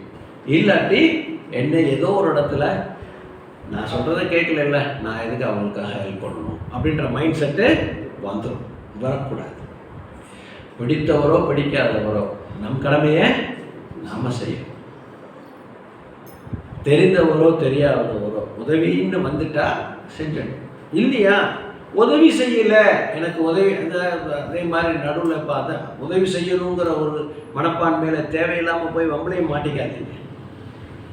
ஏன்னா இப்போ இன்னைக்கு நிறைய பேர் ரோட்டில் போகும்போது லிஃப்ட் கேட்கறது ஒரு கல்ச்சர் ஆகிப்போச்சு, கலாச்சாரம் ஆகிப்போச்சு. லிஃப்ட் கேட்டு பிளாக்மெயில் பண்ணுறவங்க நிறைய பேர் இருக்காங்க. 2 பேர் விழுந்தவங்க இருக்காங்க, 2 பேர் விழுந்தவங்க. அதனால மகர்ஷி அழகாக சொல்வார், என்னுடைய உடல் தகுதி, அறிவின் தகுதி, பொருளாதாரம், சூழ்நிலை, இந்த 4ஐயும் மனதில் வைத்து கொண்டுதான் எந்த ஒரு எண்ணமும் சொல்லும் செயல்படுத்த வேண்டும். அது உதவியாக இருந்தாலும் சரி, ஒன்றினால் ஒன்று கெடாமல் பார்த்து கொள்ளணும். மகரிஷி எங்கேயுமே கேப் விடல, எல்லாத்தையும் கரெக்டாக சொல்லியிருக்கார். அப்ப அந்த நிலையில் இருந்து பார்க்கும் பொழுது பதிவுகள் அப்படிங்கிறது நான் என்ற தன்மைக்கு, நான் நினைச்சா தெரியுமா அப்படின்ற தன்மையை எது கொடுக்குது நமக்கு? பதிவுகள் தான் உள்ளே இருந்து. அப்போ இந்த பதிவுகள் எப்போ நமக்கு உள்ளே இருந்து இந்த செயலை கொடுத்து கொண்டே இருக்கிறதோ அப்போ எது வேலை செய்யுதுன்னு அர்த்தம்? அகங்காரம் வேலை செய்து கொண்டே இருக்கிறது. அப்போ இந்த புத்தி யார் கண்ட்ரோலில் இருக்கு? நான் யாருன்னு தெரிஞ்சுக்கிட்டோம், பிரம்மமே இங்கே 6வது அறிவாக இருந்து தெரிஞ்சுக்கிட்டோம். மகரிஷி ஒரு விளக்கமும் கொடுத்துட்டாரு. பிரம்மம் ப்ளஸ் ஆணவம் கண்மம் மாயை = மனிதன்னு சொல்லிட்டாரு. அப்போ இந்த புத்தி யார் கண்ட்ரோலில் இருக்குது? நம்ம எல்லாம் என்ன சொல்கிறோம்? புத்தினா புறமணம், புத்தினா புறமணம். அப்போ மனம் 3ஆக பிரித்து பார்க்கணும்: புறமணம், நடுமணம், ஆழ்மனம். அப்போ புத்தி என்பது புறமணம். எழுதி வச்சுக்கலாமா? புத்தி என்பது புறமணம். அப்போ இந்த புறமணம் பழக்கத்தாலோ சூழ்நிலையாலோ பிறர் மனம் தூண்டுதலாலோ இயங்கினால், ரொம்ப முக்கியமான விஷயம், புத்தி என்கின்ற புறமணம் பழக்கத்தாலோ சூழ்நிலையாலோ பிறர் மனம் தூண்டுதலாலோ இயங்கினால் அதுக்கு பேர் என்னதுங்க? புத்தி இல்லாம வேலை செய்கிறோம்னு அர்த்தம். அதுக்கு பேர் என்னது? அப்ப அதனுடைய விளைவு எப்படி இருக்கும்? எங்க புத்தியை கடன் கொடுத்தேன்னு தெரியல, தப்பு பண்ணிட்டேன், ஃபீல் பண்றோமா இல்லையா? நம்மள அறியாமலே நம்ம என்ன சொல்லுவோம்? திடீர்னு தெரியல, புத்தியே வேலை செய்யாம போயிடுச்சு. அப்ப புத்தி வேலை, புத்தி வெரி வெரி இம்பார்ட்டண்ட்டான விஷயம். புத்தி இல்லாம எந்த ஒரு செயலையும் செய்ய முடியாது.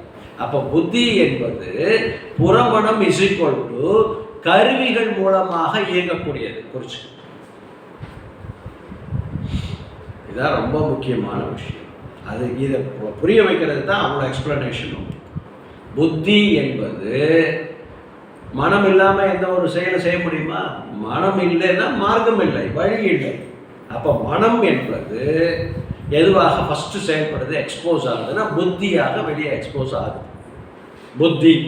அப்போ புத்தியை எக்ஸ்போஸ் ஆகுதுன்னா புத்தி எதை வச்சுக்க எக்ஸ்போஸ் ஆகுது? கருவிகள் மூலமாக எக்ஸ்போஸ். என்னென்ன கருவி?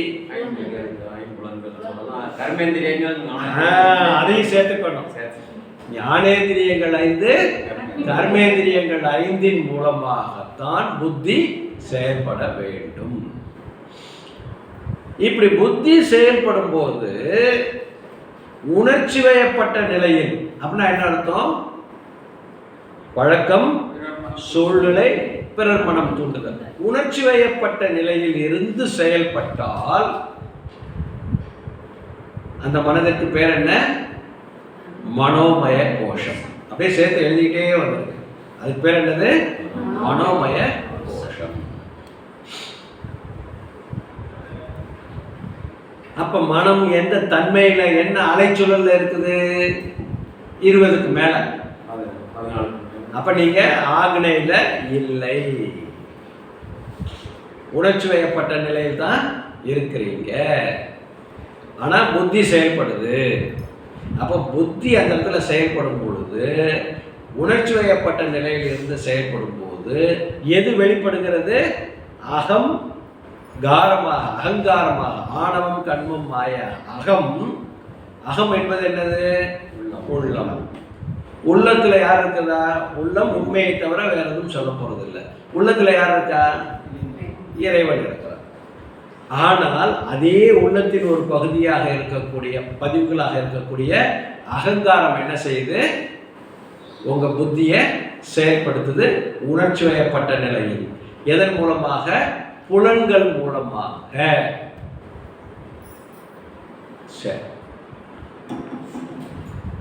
செயல்படுத்திடுச்சு. செயல்படுத்தும் போதே அப்ப ஐயா சொன்னார் இல்லையா, திட்டமிடுதல். இந்த நடுமணம் என்னதுங்க? சித்தம். சித்து என்பது என்னது? உயிர். உயிருக்குள்ள இருக்கக்கூடிய, அடக்கமாக இருக்கக்கூடிய அறிவு. விண்ணுக்குள்ள என்ன இருக்குது? சிவம் இருக்கிறது, அது அறிவு இருக்கிறது. அங்க ஒரு நிலை ஏற்படுது, சித்தம். இப்பதான் மூளை செல்கள் மூலமாக ஒப்பிட்டு பார்க்கிறது. மனம் உணர்ச்சி வயப்பட்ட நிலை எது? பழக்கம், சூழ்நிலை, பிறர் மனம் தூண்டுதல். புத்தி அங்கே அட்டாச் ஆகி நிற்கிது. அப்படி நின்றுக்கிட்டு இருந்தாலும் இந்த நடுமனம் கொஞ்சம் யோசிக்கும். செய்யவா வேண்டாமா, செய்யவா வேண்டாமா, கொடுப்போமா வேண்டாமா, இல்லை இது செய்வோமா வேண்டாமா, போவோமா வேண்டாமா, குழப்பம் ஏற்பட்டுக்கிட்டே இருக்கும். இருந்தாலும் எது ஆட்சி கொண்டிருக்குது உங்களை? புத்தி டாமினேஷன் கூட இருக்கு. அந்த புத்தியை எது டாமினேட் பண்ணி வச்சிருக்குது? ஆணவம், கண்மம், மாயை என்கின்ற சூழ்நிலை, மன அலைச்சுழல் விரைவு பெற்ற சூழ்நிலை போட்டு வச்சிருக்குது. என்ன பண்ணிடுறோம் பண்ணி முடிச்ச உடனே யோசிக்கிறோம், நம்ம பண்ணது சரியா என்ன தப்பா என்னன்னு தெரியலையே,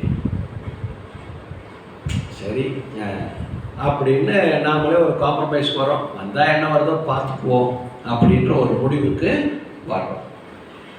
இந்த நடுமனம் சொல்லுதுன்னு சொல்கிறோம் பார்த்தீங்களா, இது சரியா தப்பா சரியா தப்பான்னு. அந்த நடுமனதுக்கு உணர்வை கொடுப்பது எது? அதுவும் அந்த அடிமனம். அடிமனம் எப்படி கொடுக்கறது? இப்போ ஒரு உதாரணம் இப்படி எடுத்துக்குவோம், ப்ராக்டிக்கல். இப்போ சூடாக ஆவி பறக்க ஒரு தேநீரோ சாப்பாடோ இருக்குதுன்னு வச்சுக்குவோம். புறமணம் பார்க்குது. இதான புறமணம். புறமணம் எது? புலன், ஞானேந்திரியங்கள் 5. கண்ணு பார்க்குது, ஸ்மெல் வருது. ஸ்மெல் என்ன பண்ணுது? தூண்டுது, ஆர்வத்தை தூண்டுது. வா ஸ்மெல் சூப்பராக இருக்குது, ஆர்வத்தை தூண்டுது. கண் என்ன சொல்லுது? ஆவி பறக்குது, சூடாக இருக்குது. புத்திக்கு 2 இன்ஃபர்மேஷன் போயிடுச்சு. ஸ்மெல் இன்ஃபர்மேஷன் போயிடுச்சு, ஆவி பறக்குது, சுடு இன்ஃபர்மேஷன் போயிடுச்சு. அப்படியே பண்ணிகிட்டே பார்த்துட்டே இருக்கணும், அப்படியே பண்ணிகிட்டே இருக்குது.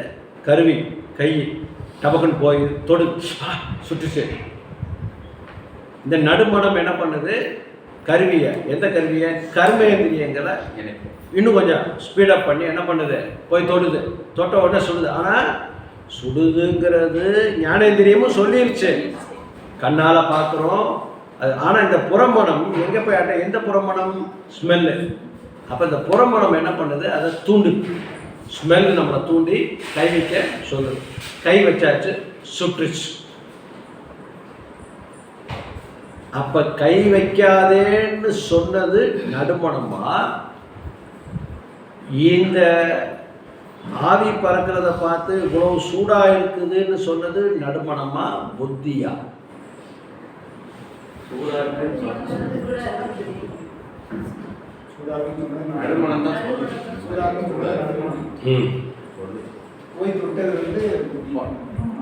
சரி, இப்போ நான் திருப்பி ஒரு சீக்வன்ஸ் சொல்கிறேன்.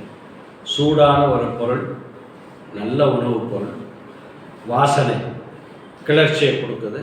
பார்க்குறோம், இவ்வளோ அழகாக இருக்குது, சூப்பராக பண்ணியிருக்காங்க, நீங்கள் பார்க்குறதுக்கே நல்லாயிருக்கு, இந்த டேஸ்ட்டு இவ்வளோ ஸ்மெல் வேறு நல்லாயிருக்கு. இதெல்லாம் புறமணம் அட்டாச், அப்படியே நம்மளை தூண்டுது. அப்போ மனோமய கோஷத்துக்கு மனம் போயிட்டே இருக்குது மெதுவாக. பழக்கம், சூடாக சாப்பிட்டு பழகியிருக்கோம். அதனால் ஒருத்தர் சூடாக பார்த்து எடுத்து சாப்பிட்ற, என்னங்க உங்களுக்கு சுடலையா கேட்குறோம். இல்லைங்க எனக்கு சுடலை. உடனே அவர் என்ன சொல்கிறாரு? அவருக்கே சொல்லலையா, அப்போ நம்ம எடுத்து பார்க்கலாம். நானும் எடுத்து உடனே வாயில் போடுறேன், எனக்கு சுட்டுச்சு. காரணம், அவர் பழகியிருக்காரு சூடாக சாப்பிட்டு. நான் சூடாக சாப்பிட்டு பழகலை, எனக்கு சுட்டுச்சு. ஆனால் எனக்கு ஒரு உணர்வு உள்ளுக்குள்ளேருந்து வந்துக்கிட்டே இருக்கு, அது சுடும், கொஞ்சம் பொறுத்து வந்து சாப்பிடலாம். சித்தம் சொல்லும், நடுமணம் தான் சொல்லும். எப்படி கூட சரி, அது தொட்டதுக்கப்புறம் சூடு பட்டுருச்சு, கையில் சூடாக பட்டுருச்சு, தொட்டாச்சு, சரி ரைட்டு. இந்த ஒவ்வொரு உணர்வுகளையும் தருது இல்லையா? இந்த உணர்வுகளை கொடுப்பது எது? இல்லை, புத்தி செயல்படுது புலன் ஞானேந்திரியங்கள் மூலமாக. நடுமணம் எக்ஸிக்யூட் பண்ணுது கர்மேந்திரியங்கள் மூலமாக. உணர்வாக நமக்கு ஒன்று சொல்லுது.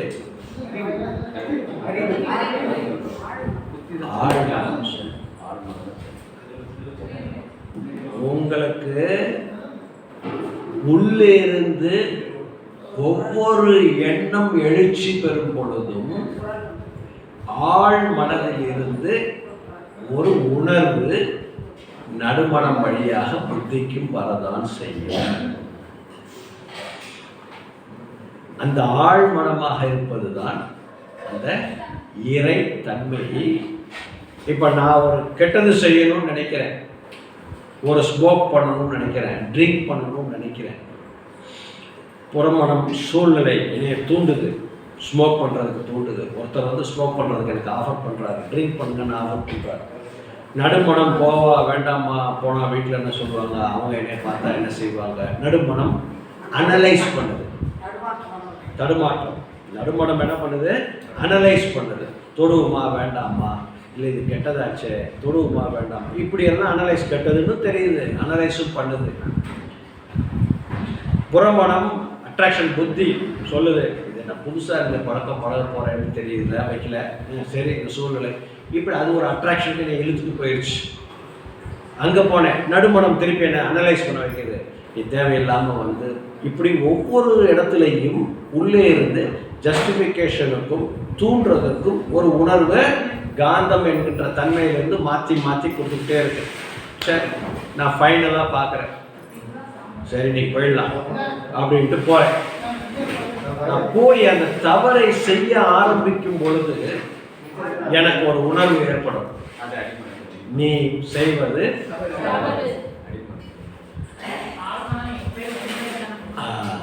அப்ப இந்த ஆழ்மனம் கடைசியா மட்டுமா நமக்கு அந்த தவறை சொல்லி சுட்டி காட்டுறதுக்கு இல்லை.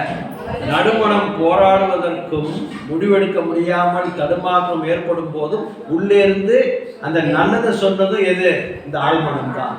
ஆனா இது புறமனதோடு அட்டாச்சா இருக்கிறதுனால, புறப்பொருளோடு அட்டாச்சா இருக்கிறதுனால இது எடுத்துக்கல, நீ பேசாம நான் பார்த்துக்கிறேன். அப்ப இந்த புறமணமும் நடுமணமும் சூழ்நிலையின் பாலோ பிற பொருட்களின் பாலோ அட்டாச்சாக இருந்தால் நான் செய்வது சரிதான் என்ற ஒரு ஜஸ்டிஃபிகேஷனுக்கு நான் போவேன்.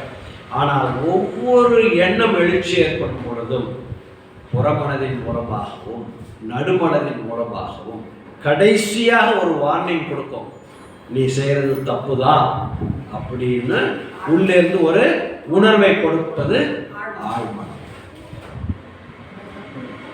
அது யாருக்கு அந்த உணர்வு யாரு கொடுப்பது? இறை. இறை தானே உள்ள இருக்கு. அப்ப அந்த இறை காட்டுகின்ற வழிபடி நாம நடந்துட்டோம்னா அதுக்கு பேர் என்னது? இறை வழிபாடு. அதுக்கு பேர் என்னது? இறை வழிபாடு. நான் அந்த இறை காட்டுகின்ற வழிபடி போல, இறைவன் தனியா வந்து எனக்கு இதை செய்யணும் அதை செய்யணும்லாம் அவசியமே இல்லை. இறைவன் உள்ளே இருக்கான், நம்ம தான் தெரிஞ்சுக்கிட்டோமே. அப்ப ஒவ்வொரு எண்ணம் என்கின்ற உணர்வு எழும்போதே அது இறைவனால் தான் ஏற்படுகிறது. ஆனால் அது பழக்கத்தின் காரணமாக, சூழ்நிலையின் காரணமாக, பிறர் தூண்டுதலின் காரணமாக இந்த மனமானது, இந்த எண்ணமானது பிற பொருள்களோடு தொடர்பு கொள்ளும் போது ஏற்படுகின்ற எழுச்சி நிலைதான் ஆணவம், கண்மம், மாயை. நான் நல்ல தவம் பண்றேங்க, ஆனாலும் என்னால் சாப்பாட்டை கண்ட்ரோல் பண்ண முடியல. நான் நல்ல தவம் பண்றேங்க, இருந்தாலும் என்னுடைய அந்த ஆசையை மாற்ற முடியல. நான் நல்ல தவம் பண்றேங்க, எனக்கு இவ்வளவு துன்பம் வந்துருச்சுங்க. இப்படின்னு தவம் செய்தால் மட்டும் அதற்கு விடிவு அப்படின்னா மகரிஷி நமக்கு அகத்தாய்வு கொடுத்துருப்பாரா? கொடுத்துருக்க மாட்டார். அப்ப ஏன் அகத்தாய்வு கொடுத்தாரு அப்படின்னா அங்கதான் நம்ம அந்த அகத்தாய்வு சப்ஜெக்ட். அப்ப அகத்தாய்வின் மூலமாக என்ன நடக்குது அப்படின்னா, இந்த உயிரை நீங்க தவத்தின் மூலமாக பக்குவப்படுத்த அகத்தாய்வின் மூலமாக இந்த உயிருக்கு மேல் பதிவாக நீங்க என்ன செய்யணும்? நல்ல விஷயங்களை பதிவு செய்ய இந்த உயிர் விரிவு நிலை அடையும் பொழுது யார் சொல்றதை கேட்கும்? ஆழ்மனம் சொல்வதை கேட்கும். அப்ப ஆழ்மனம் என்பது அகங்காரம் ஏன் கொடுத்திருக்கிறார் அப்படின்னா, இந்த ஆழ்மனதில் எது பதிந்திருக்கிறது என்றால் ஆணவம் கண்மம் மாயைங்கிற பதிவு இருக்கு. அப்ப ஆணவம் கண்மம் மாயைங்கிற பதிவு புத்தியில இருக்கா நடுமனதில் இருக்கான்னு பார்த்தா அங்க இல்ல, பதிவு கீழே இருக்கு. அது வெளிப்படுவது அங்க மூலமாக வெளிப்படுது. இதை எப்படி போக்குவது? தவத்தின் மூலமாக மட்டும்தான் அப்படின்னா நமக்கு அகத்தாய்வு தேவையில்லை. பயிற்சியின் மூலமாக, தொடர் பயிற்சியின் மூலமாக எதை பதிவு செய்தால் இது போக்கும் அப்படிங்கிறது தான் நம்ம பிராக்டிக்கலா மத்தியான செஷன்ல பார்க்க போறோம். இப்ப ஆணவம் கண்மம் மாயை என்பது எப்படி நமக்குள்ள வந்தது?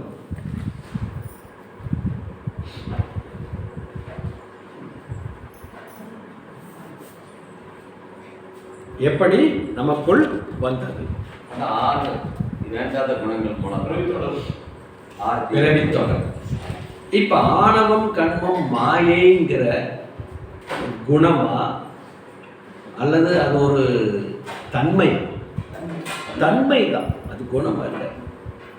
குணம்ங்கிறது காலப்போக்கில் நாம வளர்த்து கொண்டது. தன்மை எப்படி இது தன்மை அப்படின்னா, இந்த உடலில் உயிர் இல்லாட்டி ஒண்ணுமே இல்லை, கன்ஃபார்ம் இல்லையா? அப்ப பஞ்சபூதங்கள் முதல்ல சொன்னாங்க இல்லையா, இவங்க பஞ்சபூதம் தான் நான் அப்படின்னு சொல்லி சொன்னாங்க. அப்ப பஞ்சபூதம் நான் என்றால் இந்த பஞ்சபூதம் என்னது? விண்ணு, காற்று, நெருப்பு, நீர், மண், நிலம். இந்த 5 இந்த உடம்புல இருக்கு. ஆனா எது இருந்தா மீதி 4 வேலை செய்யும்? விண் இருந்தா வேலை செய்யும், இல்லாட்டி இந்த மீதி 4ம் வேலை செய்யாது. அப்ப விண் என்ற சக்தி இந்த உடலில் இயங்கவில்லை என்றால் மீதி 4 வேலை செய்யாது. அப்ப விண் என்ற சக்தி இந்த உடலில் இயங்கினாதான் மனம் என்கின்ற காந்தமும் எழுச்சி. இப்ப புலன்ல பதிவாயிருக்கா, உயிர்ல பதிவாயிருக்கா? உயிர்ல பதிவாயிருக்கு. இதை மைண்ட்ல பதிவு வச்சு இப்ப இந்த விண் உயிரினத்திற்கு வரும் பொழுதுதான் இதற்கு பேர் என்னவாக வந்திருக்குது? உயிர் என்ற பேர். ஆனா அது என்னது? விண்ணு தான். அப்ப விண்ணின் மூலம் என்ன அப்படின்னு பார்த்தோம்னா, இந்த உயிரினத்திற்கு மூலமாக இந்த விண்ணு முதல்ல என்னவாக இருந்ததுன்னு ஆராய்ச்சி பண்றோம். யார் பண்றா? 6வது அறிவு படித்த மனிதன் பண்றோம். என்ன பண்றோம்? விண்ணு ஓரறிவு தாவரமாக மாறுவதற்கு முன்னாடி என்னவாக இருந்தது? பிரபஞ்ச கோள்களாக இருந்திருக்கிறது. என்னவாக இருந்திருக்கிறது? கோள்களாக இருந்திருக்கிறது. இந்த பிரபஞ்சம் முழுவதும் நீக்கமர பஞ்சபூத நவகிரகத்தை ரெகுலரா பண்றீங்களா? பஞ்சபூத நவகிரகத்தவம் ரெகுலரா உணர்ந்து பண்ணுங்க. மத்தியானம் எப்படி நான் சொல்றேன், தவம் எப்படி பண்ணுங்கிறத மத்தியானம் சொல்றேன். அப்ப பஞ்சபூதங்களாக மாறினது பிரபஞ்சம் முழுவதும். பஞ்சபூதங்கள் நீராக, நெருப்பாக அல்லது காற்றாக இருக்கிறதா, இல்ல இந்த கேலக்சியில ஒரு குறிப்பிட்ட எல்லைக்குள்ள பஞ்சபூதங்கள் சரியாக இருக்கிறதா?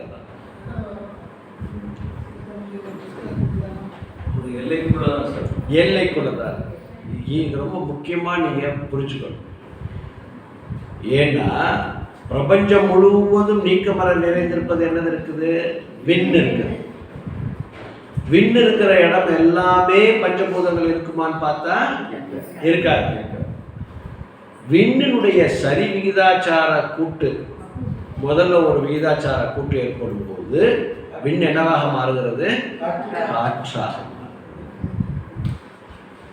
அப்ப விண் அப்படிங்கிறத ஒன்றை மட்டும் எடுத்து பார்த்தோம்னா, விண்ணுக்கு மூலமாக இருப்பது என்ன அப்படின்னு எடுத்து பார்த்தோம்னா துகள்கள். விண்ணுக்கு மூலமாக இருப்பது துகள்கள். அப்ப இந்த துகள்கள் எங்கே இருந்து வந்தது? சுத்த வெளி, இறை வெளியிலிருந்து வந்தது. இப்ப விண்ணு துகளாக இருந்தது, அதே விண்ணு தான் உருவத்துக்குள்ள வரும்போது இங்க உயிராக மாறி இருக்கு. நல்லா எப்படியே மேட்ச் பண்ணிட்டே வாங்க, உயிராக மாறி இருக்கு. ஆனால் அது உயிருக்குள்ள வரும் பொழுதுதான் என்ன தன்மையை பெற்றிருக்கிறது?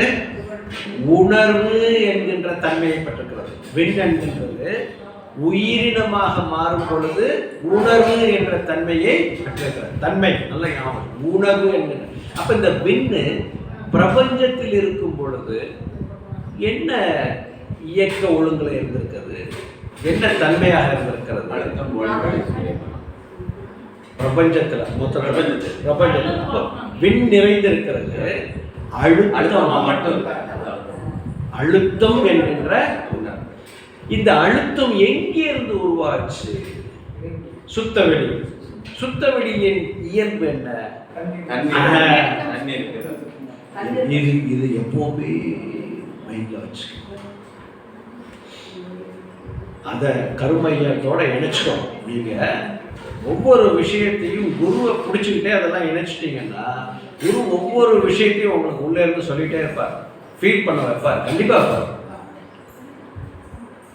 நம்ம பல சூழ்நிலையும் பல காரணத்தினால நம்ம கொஞ்சம் ஒரு ஒன் வே டிராஃபிக்ல ஏத்தாப்புல போவோம், தப்பு இல்லை. திருப்பி குருவை பிடிச்சுக்கிட்டோம்னா திருப்பி நம்ம அந்த பொசிஷனுக்கு வந்துடலாம். நல்ல ஞாபகம் வச்சுக்கோங்க, அருள் வேறு பொருள் வேறு. மகர்ஷி ரொம்ப தெளிவாக சொல்லியிருக்காரு. ரெண்டையும் போட்டு குழப்பிக்க கூடாது. அருள்லையே ஃபுல்லாக போய் பொருளை விட்டுறவும் கூடாது. பொருளை விட்டுட்டிங்கன்னா குடும்ப கடமையை செய்ய முடியாது. குடும்ப கடமையை செய்யணும். அப்போ பொருள் முக்கியம். அந்த பொருள் கெடாமல் இருக்கணும் அப்படின்னா அருளும் முக்கியம். ஏன் அருள் முக்கியம்னா உயர் ஒழுக்கம் பெற வேண்டும் என்றால் அருள் முக்கியம். நல்லா ஞாபகம் வச்சுக்கணும்.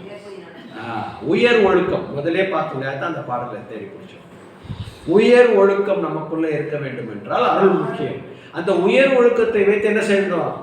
சமநேர் நீதி பொருளாதாரத்தில் கொடுத்துருக்காரா?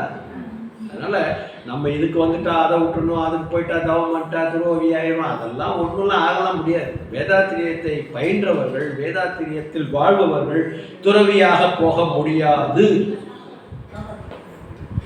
உறுதியாக முடியாது. நல்லா சாப்பிடணும், நல்லா தூங்கணும், நல்லதே நினைக்கணும், நல்லதே செய்யணும். இல்லறத்தில் நல்லறம் காண்பது தான் வேதாத்திரியம். துறவியெல்லாம் போக முடியாது. இப்போ அந்த சுத்த வெளி தன்னைத்தானே இறுக்கி கொண்டு தண்ணீருக்கு ஆற்றல். ஃபர்ஸ்ட் ஆற்றல் என்னது? தண்ணீருக்கு ஆற்றல். ஒரு குழந்தை பார்த்தீங்கன்னா கை இறுக்கி பிடிச்சிருச்சு, திருப்பி எடுத்து திருப்பி பிடிக்கும். அந்த அந்த அந்த உயிரினுடைய இயல்பு என்ன? தன்னிருக்கும் ஆற்றல். அந்த துகளுடைய ஈர்ப்பு என்ன? தன்னிருக்கும் ஆற்றல். அப்ப தான் அப்படிங்கிற தன்மைக்கு நமக்குள்ள இருக்குதுன்னா அது தப்பு இல்லை. நமக்குள்ள ஒரு நம்மளை நாமே குறைப்பட்டுக்க கூடாது, நம்மளை நாமே தாழ்வாகவும் நினைத்துக் கொள்ளக்கூடாது. அது இயல்பு. தான் நான் அப்படின்னு நினைச்சேன்னா அது இயல்பு. அந்த இயல்பை மாற்றி அமைப்பதற்கு தான் மனிதனாக பிறந்தவர்கள் தான் அப்படிங்கிற நிலையிலிருந்து வரக்கூடாது. தனது என்கின்ற அகங்காரமும் கூடாது. நான் தான் பெரியவன் என்கின்ற தன்மை வரும். யாருக்கு? சித்தத்தை உணர்ந்தவர்கள். சித்துனா உயிர், உயிரை உணர்ந்தவர்களுக்கு இது வராது. அப்ப சித்தம் என்பது நடுமணம்னு சொல்லியிருக்காங்க. ஏன் சொல்லியிருக்காங்க மத்தியானம் பார்ப்போம். அப்ப இங்க சுத்த வெளி தன்னைத்தானே ஈர்க்கிக் கொள்ளக்கூடிய தன்மை இருக்குது. அப்போ உயிரின் இயல்பு என்னவா? விண்ணுடைய இயல்பு தன்னைத்தானே செலுத்திக் கொள்வது. அப்போ உயிரின் இயல்பு என்னவாக இருக்கும்? தன்னைத்தானே. இந்த தன்னைத்தானே சுருக்கிக் கொள்வதனால என்ன நடக்குது? ஒரு அழுத்தம் ஏற்படுகிறது. அப்ப துகள்களா உருவாக்குது. அந்த அழுத்தம் ஏற்பட அந்த சுத்த வழியிலிருந்து துகள்கள் வரும். அப்ப சுத்த வழி சுத்தி இருக்கக்கூடிய அந்த துகள்களை சுத்தி என்ன இருக்குது? ஒரு அழுத்தம் இருந்து கொண்டே இருக்கும். அப்ப இந்த துகள்கள் எல்லாம் என்ன செய்யுது? வெளியில இருக்கக்கூடிய சுத்த வெளியினுடைய அழுத்தத்தினால ஒன்னோட ஒன்று சேர்ந்து என்னவாக மாறுகிறது? விண்ணாக மாறும். இப்போ ஒரு இடத்துல ஒரு அழுத்தம் ஏற்பட்டாங்க என்ன ஏற்படுமோ விஞ்ஞானம் என்ன சொல்றது, சயின்ஸு, சூடும் உண்டாகும். அந்த சூடுனால என்ன ஆகும், ஒரு சுழற்சியும் உண்டாகும். அதான சயின்ஸ், விஞ்ஞானம் அதான் சொல்றது. இப்போ இதெல்லாம் ஐந்தறிவு விலங்கினத்திற்கு தெரியுமானா தெரியாது, நமக்கு தான் தெரியும். ஏன் நமக்கு தெரியறதுக்கு இறைவன் அந்த வாய்ப்பை கொடுத்தான்னா, இதெல்லாம் தெரிஞ்சுக்கிட்டேன்னா, நான் யாருன்னு புரிஞ்சுக்கிட்டேன்னா நீ வாழ்க்கையில் துன்பம் இல்லாமல் வாழலாம், அமைதியான வாழ்க்கை வாழலாம். நீயும் அதுக்கப்புறம் பிறவி பயன், வாழ்க்கையின் பிறவியின் நோக்கம் என்ன, இறைநிலை உணர்தல், அறிவில் முழுமை பேறு. அறிவில் முழுமை பேறு பெற்றால்தான் இறைநிலையை உணர. அப்ப அறிவில் முழுமை பேறு என்றால் என்னன்னா, மனிதனாக பிறந்திருக்கக்கூடிய நாம் நம் அறிவில் முழுமை பெற வேண்டும். பெற்றால் எதை உணர முடியும், இறைநிலை. எப்ப உணரலாம், வாழும் போதுதான் உணர முடியும் இல்லையா? நம்ம இறந்ததுக்கு அப்புறம் சொர்க்கம் பார்க்க முடியுமா? யார் பார்த்துருக்கலாம்? வந்தவனை கேட்டா சென்று விடுவது, சென்றவனை கேட்டா வந்து விடுவது. அப்ப வாழும் போதே சொர்க்கத்தை அனுபவிக்க சொல்லிக் கொடுத்தவர், வகுத்து கொடுத்தவர், வழி காட்டியவர் வேதாத்திரி மகரிஷி. எப்படி? சுவர் என்றால் சுத்த வெளி என்ற அர்த்தம். சுவர் என்றால் என்ன, சுத்த வெளி, தூய்மையானவன், வெள்ளம், தூய்மையானவன். சுத்த வெளி யாரு, தூய்மையானவன், இறைவன். சுவர், அந்த தூய்மையானவனே இங்க என்னவாக இருக்கிறார், அகம், ஸ்வர்க்கம். சுவர் அகம், அதான் சொர்க்கம். சொர்க்கத்தை நீங்க இங்கே வச்சுட்டு நான் ஊர் பூரா தேடினா தான் முதல்ல சொன்னார். துன்பத்துக்கு காரணம் என்ன, முதல்ல என்ன எழுதுனீங்க, இறைவனை தேடி தேடி என்ன எழுதுனீங்க, கடவுளை தேடிக்கொண்டே இருந்தும் காண முடியாத ஒரு நிலை முதல் வருத்தம். கடவுள் எங்கே இருக்காரு, இங்கேதான் இருக்காரு. அப்ப சுவர், அப்ப நாம என்னன்னா நிறைய விளக்கங்கள் மகரிஷி அதையும் சொல்லியிருக்காரு பாருங்க. வழக்கத்திற்கும் விளக்கத்திற்கும் இடையே அதுக்கு தடையாக இருப்பது எதுன்னா, நாம சரியாக அந்த உயிரை பிராக்டிஸ் பண்ணாததுனால. உணர்ந்திருப்போம், ஒரு செகண்ட் உணர்ந்திருப்போம். கண்டிப்பா உயிரை உணராம இங்க இருக்கிறவங்க யாராலையும் இருக்கிறது வாய்ப்பு இல்லை, அத்தனை பேரும் உணர்ந்திருப்போம். ஆனால் நம்ம என்ன பண்ணிட்டோம், அந்த அந்த தன்மைக்குள்ள நம்மளை நிலைநிறுத்திக் கொள்வதில் இன்னும் கொஞ்சம் அபியாசம் தேவை, பிராக்டிஸ் தேவை. அப்போ சுத்த வெளியினுடைய தன்மை தன்னிருக்க சொல்ல அப்படி விண் வந்து, அப்போ விண்ணு சுழற்சி ஏற்பட்டு, விண்ணுடைய சுழற்சி ஃபர்ஸ்ட் அழுத்தமான உள்ளது. அடுத்து என்ன எக்ஸ்பான்ஷன் ஆகுது, சில விண்கள் ஒன்று சேர்ந்து ஒரு ப்ரொபோர்ஷனேட் சேரும்போது காற்றாக மாறுகிறது. காற்று இன்னும் கொஞ்சம் ப்ரொபோர்ஷனேட், கொஞ்சம் விண்ணு, கொஞ்சம் துகள்கள், கொஞ்சம் சுத்த வெளி வெப்பமாக மாறுகிறது. அதுக்கப்புறம் இந்த ப்ரொபோர்ஷனேட்ஸ் ஒன்று ஒன்றா சேர்ந்து சேர்ந்து சேர்ந்து அடுத்த ஒரு கேலக்சி ஃபார்ம் ஆகுது. அங்கே என்னவாக மாறுகிறது, நீராக மாறுகிறது. இதனுடைய ப்ரொபோர்ஷனேட்ஸ் ஒன்று சேருது. சில இடத்துல வந்து நீர் இருக்குன்னு சொல்கிறான், ஆனால் மனுஷன் வாழ முடியாதுன்னு சொல்கிறான். சில கோள்கள் அப்படி தானே இருக்குது, அந்த நீரில் வந்து மனுஷன் வாழ முடியாது. அப்போ அங்கே ஏதோ ஒரு ப்ரொபோர்ஷனேட் வேரியேஷன் மாறினதுனால அந்த கோளில் நீர் இருந்தாலும் மனிதன் வாழ முடியாது. இப்போ புதன் கோள் எடுத்தோம்னா அதிகமான குளிர்ச்சி இருக்கும், செவ்வாய் கோள் எடுத்தோம்னா அதிகமான வெப்பம் இருக்கும். அங்கேயும் பஞ்ச பௌதிகங்களில் விகிதாச்சாரம் வேரியேஷன் இருக்குது. இது புரிஞ்சது இல்லையா, ப்ரொபோர்ஷனேட்ஸ் வேரியேஷன். அப்போ இதெல்லாம் சரியாகி சரியாகி சரியாகி ஒவ்வொரு கோளும் மண் தன்மையும் பெறுது இல்லையா. கோல்டானது கெட்டியான கோள். அப்போ புதன்லேயும் மண் தன்மை இருக்கும், சந்திரன்லேயும் மண்ணின் தன்மை இருக்கு, எல்லாத்துலேயும் மண் தன்மை இருக்கு. அப்போ எல்லாத்துலேயும் இந்த பஞ்சபூதங்கள் இருக்கு. விகிதாச்சாரம் மாறுவதனால அங்க உயிரினங்கள் தோன்றல. அப்படின்னா என்ன அர்த்தம், இந்த விண் என்பது அடுத்த பரிணாமத்துல தன்னை உயிராக மாற்றிக்கொள்வதற்கு உண்டான சூழ்நிலை அங்க ஏற்படுத்தி கிடல. இப்போ உள்ள விஞ்ஞான அறிவிப்பின் படி வேற எதுவும் இருக்காங்கிறது தெரியாது. ஆனால் அதே அந்த பஞ்சபூதத்தினுடைய விகிதாச்சாரத்தை சீரமைத்து சீரமைத்து சீரமைத்து இப்போ பேட்டர்ன் ப்ரிசிஷன் ரெகுலாரிட்டி அதுக்குள்ளே போக வேண்டாம், நம்ம இங்கே எப்படி நேராக புத்திக்கு வந்துடலாம். ஏன்னா பேட்டர்ன் ப்ரிசிஷன் ரெகுலாரிட்டி இங்கே பிரபஞ்சத்தில் அறிவு எந்த நிலையில் இருக்குங்கிற இப்போ நம்ம அறிவின் விளக்கத்துக்கு போல புத்தி சித்தம் அகங்காரம் அதை தான் நம்ம பார்க்க போகிறோம் அகத்தாய்வு. அப்போ அந்த விண்ணு சரியான ஒரு ப்ரொபோர்ஷனேட்டர் இங்கே உருவாகி இந்த பூலோகம் என்று சொல்லக்கூடிய இந்த பூமியில் முதல்ல என்னவாக மாறுது? ஓரறிவு தாவரமாக மாறுது. அப்போ இவ்வளவு காலம் அங்கங்கே மாறி வரும்போது பிரபஞ்சத்தில் என்ன தன்மைகளை எது பெற்றுது அப்படின்னு பார்த்தோம்னா அழுத்தமாக, அதுக்கப்புறம் காற்றாக வரும்பொழுது அங்கே என்ன வந்தது? ஓசை வந்தது, ஒலி. அது அழுத்தம் வெப்பம் கூடும்போது அது ஒலியாக மாறுச்சு. ஆனால் எல்லாம் என்னது? விண்ணு தான். அதுக்கப்புறம் அது ஒரு காம்பினேஷனில் கூடும்போது நீர் தன்மையாக மாறுச்சு. சுவைக்கிற நீரா இல்லை ஓடுகிற அது தெரியாது, நீரின் தன்மையை பெற்றது. அதுக்கப்புறம் இன்னும் கெட்டி பொருளாக மாறும்பொழுது கெட்டி பொருளாக மாறுச்சு. ஆனால் இதனுடைய விகிதாச்சாரம் சரியான முறையில் இந்த பூமியை உருவானதுனால எந்த விகிதாச்சாரம்? பஞ்சபூதங்களுடைய விகிதாச்சாரத்தில் எந்த விகிதாச்சாரம்? அதுதான் மகரிஷி சொல்ல, இந்த நாளுடைய விகிதாச்சாரம் எது? காற்று, நெருப்பு, நீர், மண். இந்த நாளுடைய ப்ரொபோர்ஷனேட்டும் இங்கே சரியா இருந்ததுனால அந்த விண் என்னவா மாறுச்சு? உயிராக மாறுச்சு. இதுதான் நம்ம ரொம்ப முக்கியமான பஞ்சபூத நவகிரகத்தில் இந்த விளக்கம்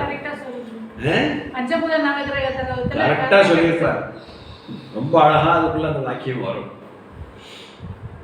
விண் என்ற தொகுப்பிலிருந்து உருவான கோள்கள், அதாவது மீதி 4 அப்படின்ற விகிதாச்சாரத்தை ரொம்ப அழகாக கொடுத்துருப்பார். அப்போ விண்ணு இந்த நாளுடைய விகிதாச்சாரம் சரியாக இருந்ததுனால உயிர் என்ற தன்மைக்கு எது மாறிச்சுங்க?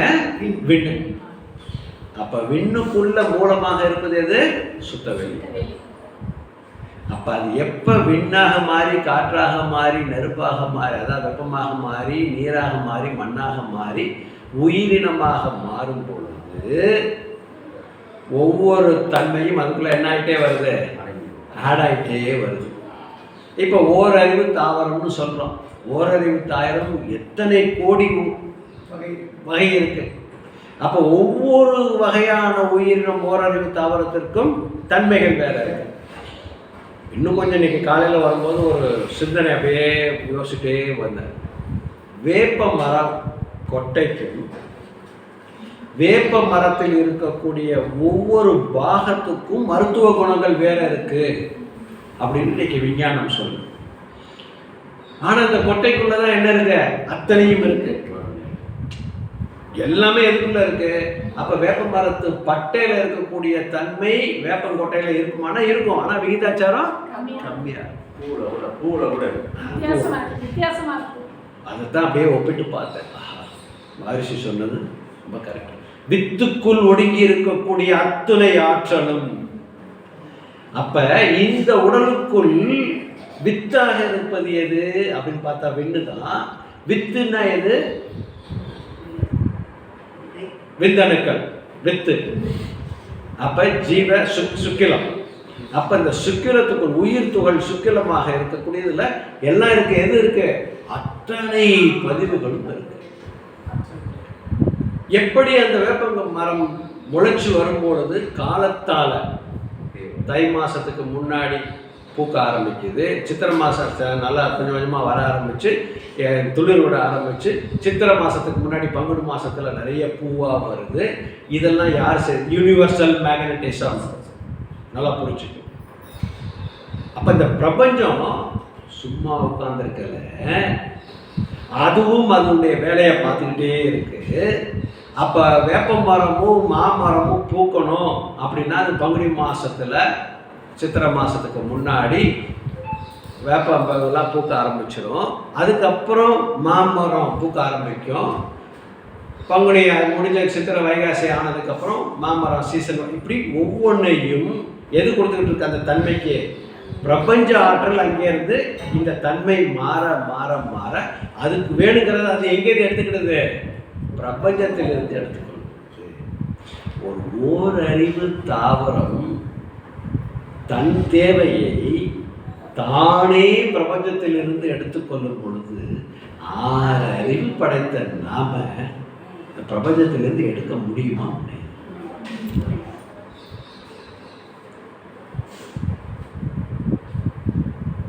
அதுக்கு 6 அறிவு இருக்கா?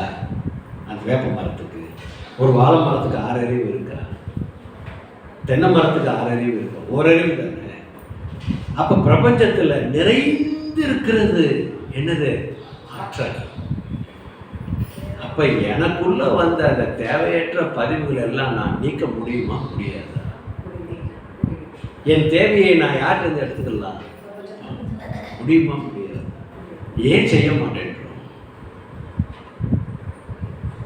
அப்ப அதுக்குரிய தன்மையில நம்ம அப்ப சுய பரிசோதனை என்பதை நாம் என்ன செய்யணும்? ஒரு ஒப்பீடு பண்ணி அதே சமயத்துல இன்னொன்னு சொல்லிட்டு உணவுக்கு போயிடணும். வேப்ப மரம் தன்னை வாழை மரமாக மாற்றிக்கொள்ள வேண்டும் என்று நினைக்காது. ஏன்னா அதுடைய தன்மையில் அது இல்லை. ஒரு சிங்கம் தான் புலியாக மாற வேண்டும் என்று நினைப்பது இல்லை.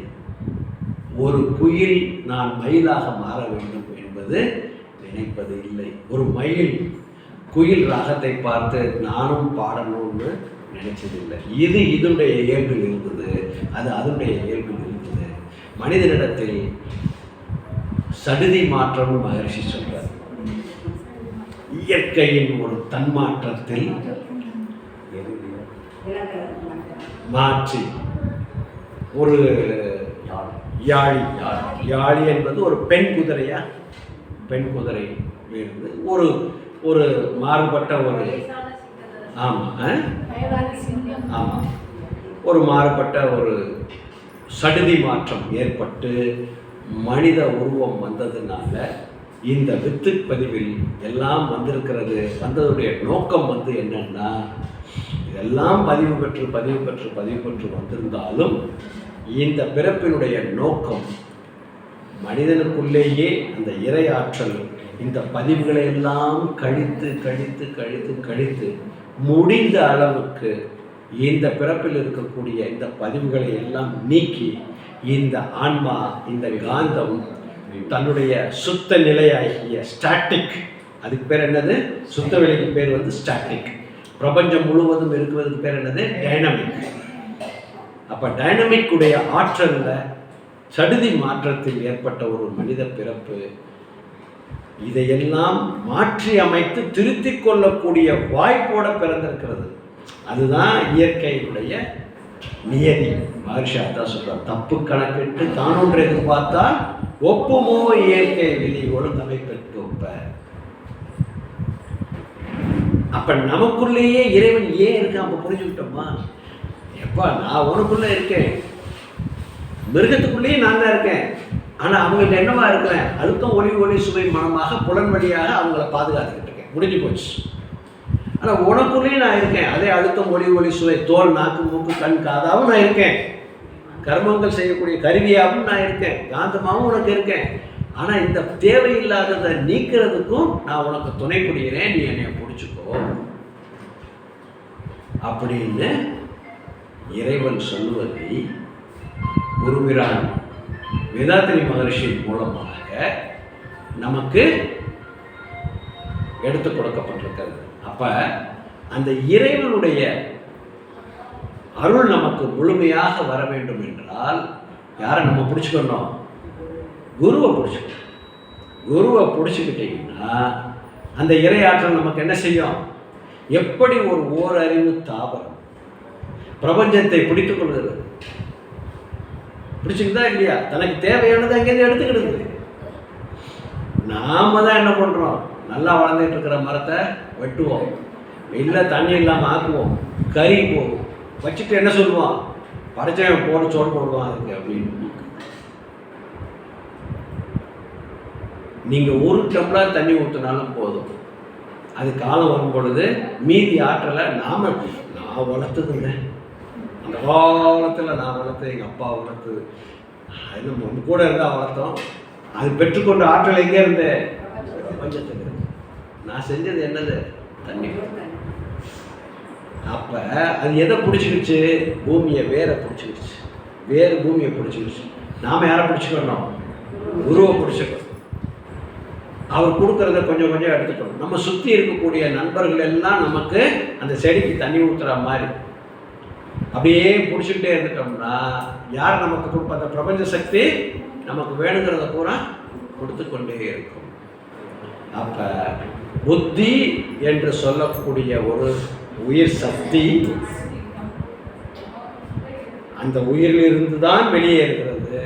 அது புத்தி என்று வரும்பொழுது புறமனம் புற பொருளோடு தொடர்பு கொள்கிறது. நடுமனம் அகமனத்தோடும் புறமனதோடும் அல்லல் பட்டு கொண்டிருக்கிறது. என்னது? பழக்கத்திற்கும் விளக்கத்திற்கும். விளக்கம் என்பது சித்தம் பெறுகிறது. பழக்கம் என்பது புலன்வயப்பட்ட மனோநிலை. விஞ்ஞானமய கோஷம், அதுக்கப்புறம் ஆனந்தமயம். பிராணமய கோஷம் எது பெறுகிறது? சித்தம் பெறுகிறது. ஆனால் அந்த சித்தத்தை தான் நம்ம ப்ராக்டிஸ் பண்ண தான் எது கரெக்டாகும்? புறமணம் சரியாகும். அப்போ சித்தத்தை ப்ராக்டிஸ் பண்ணுறோம். அப்போ நடுமணம் என்ன பண்ணுது? நடுமணம் சித்தத்தை ப்ராக்டிஸ் பண்ண வேண்டியது தானே. அந்த இறைவன் உள்ளே இருந்து நமக்கு ப்ராக்டிஸ் பண்ண வேண்டியது தானே அப்படின்னு நம்ம தான் கேள்வி எழுப்புவோம். இறைவன் நான் ரெடியாக இருக்கேன், முயற்சி எடுக்கணும்ல. முயற்சி யார் எடுக்கணும்? நம்ம தான். அப்படிங்கிற சிந்தனையோடு உணவு இடைவேளை முடிச்சுட்டு இந்த நடுமனதையும் புறமனதையும் ஆழ்மனதோடு இணைத்து வாழ்வதற்குண்டான வழிகளை குருவிடம் நாம் யாசிப்போம். நம்ம மத்தியானம் குரு கொடுப்பாரு, அதை நாம் கடைபிடிப்பதற்குண்டான முயற்சிக்குள் இறங்குவோம் என்ற சிந்தனையோடு இந்த நிறைவை நாம் நிறைவு செய்வோம். வாழ்க.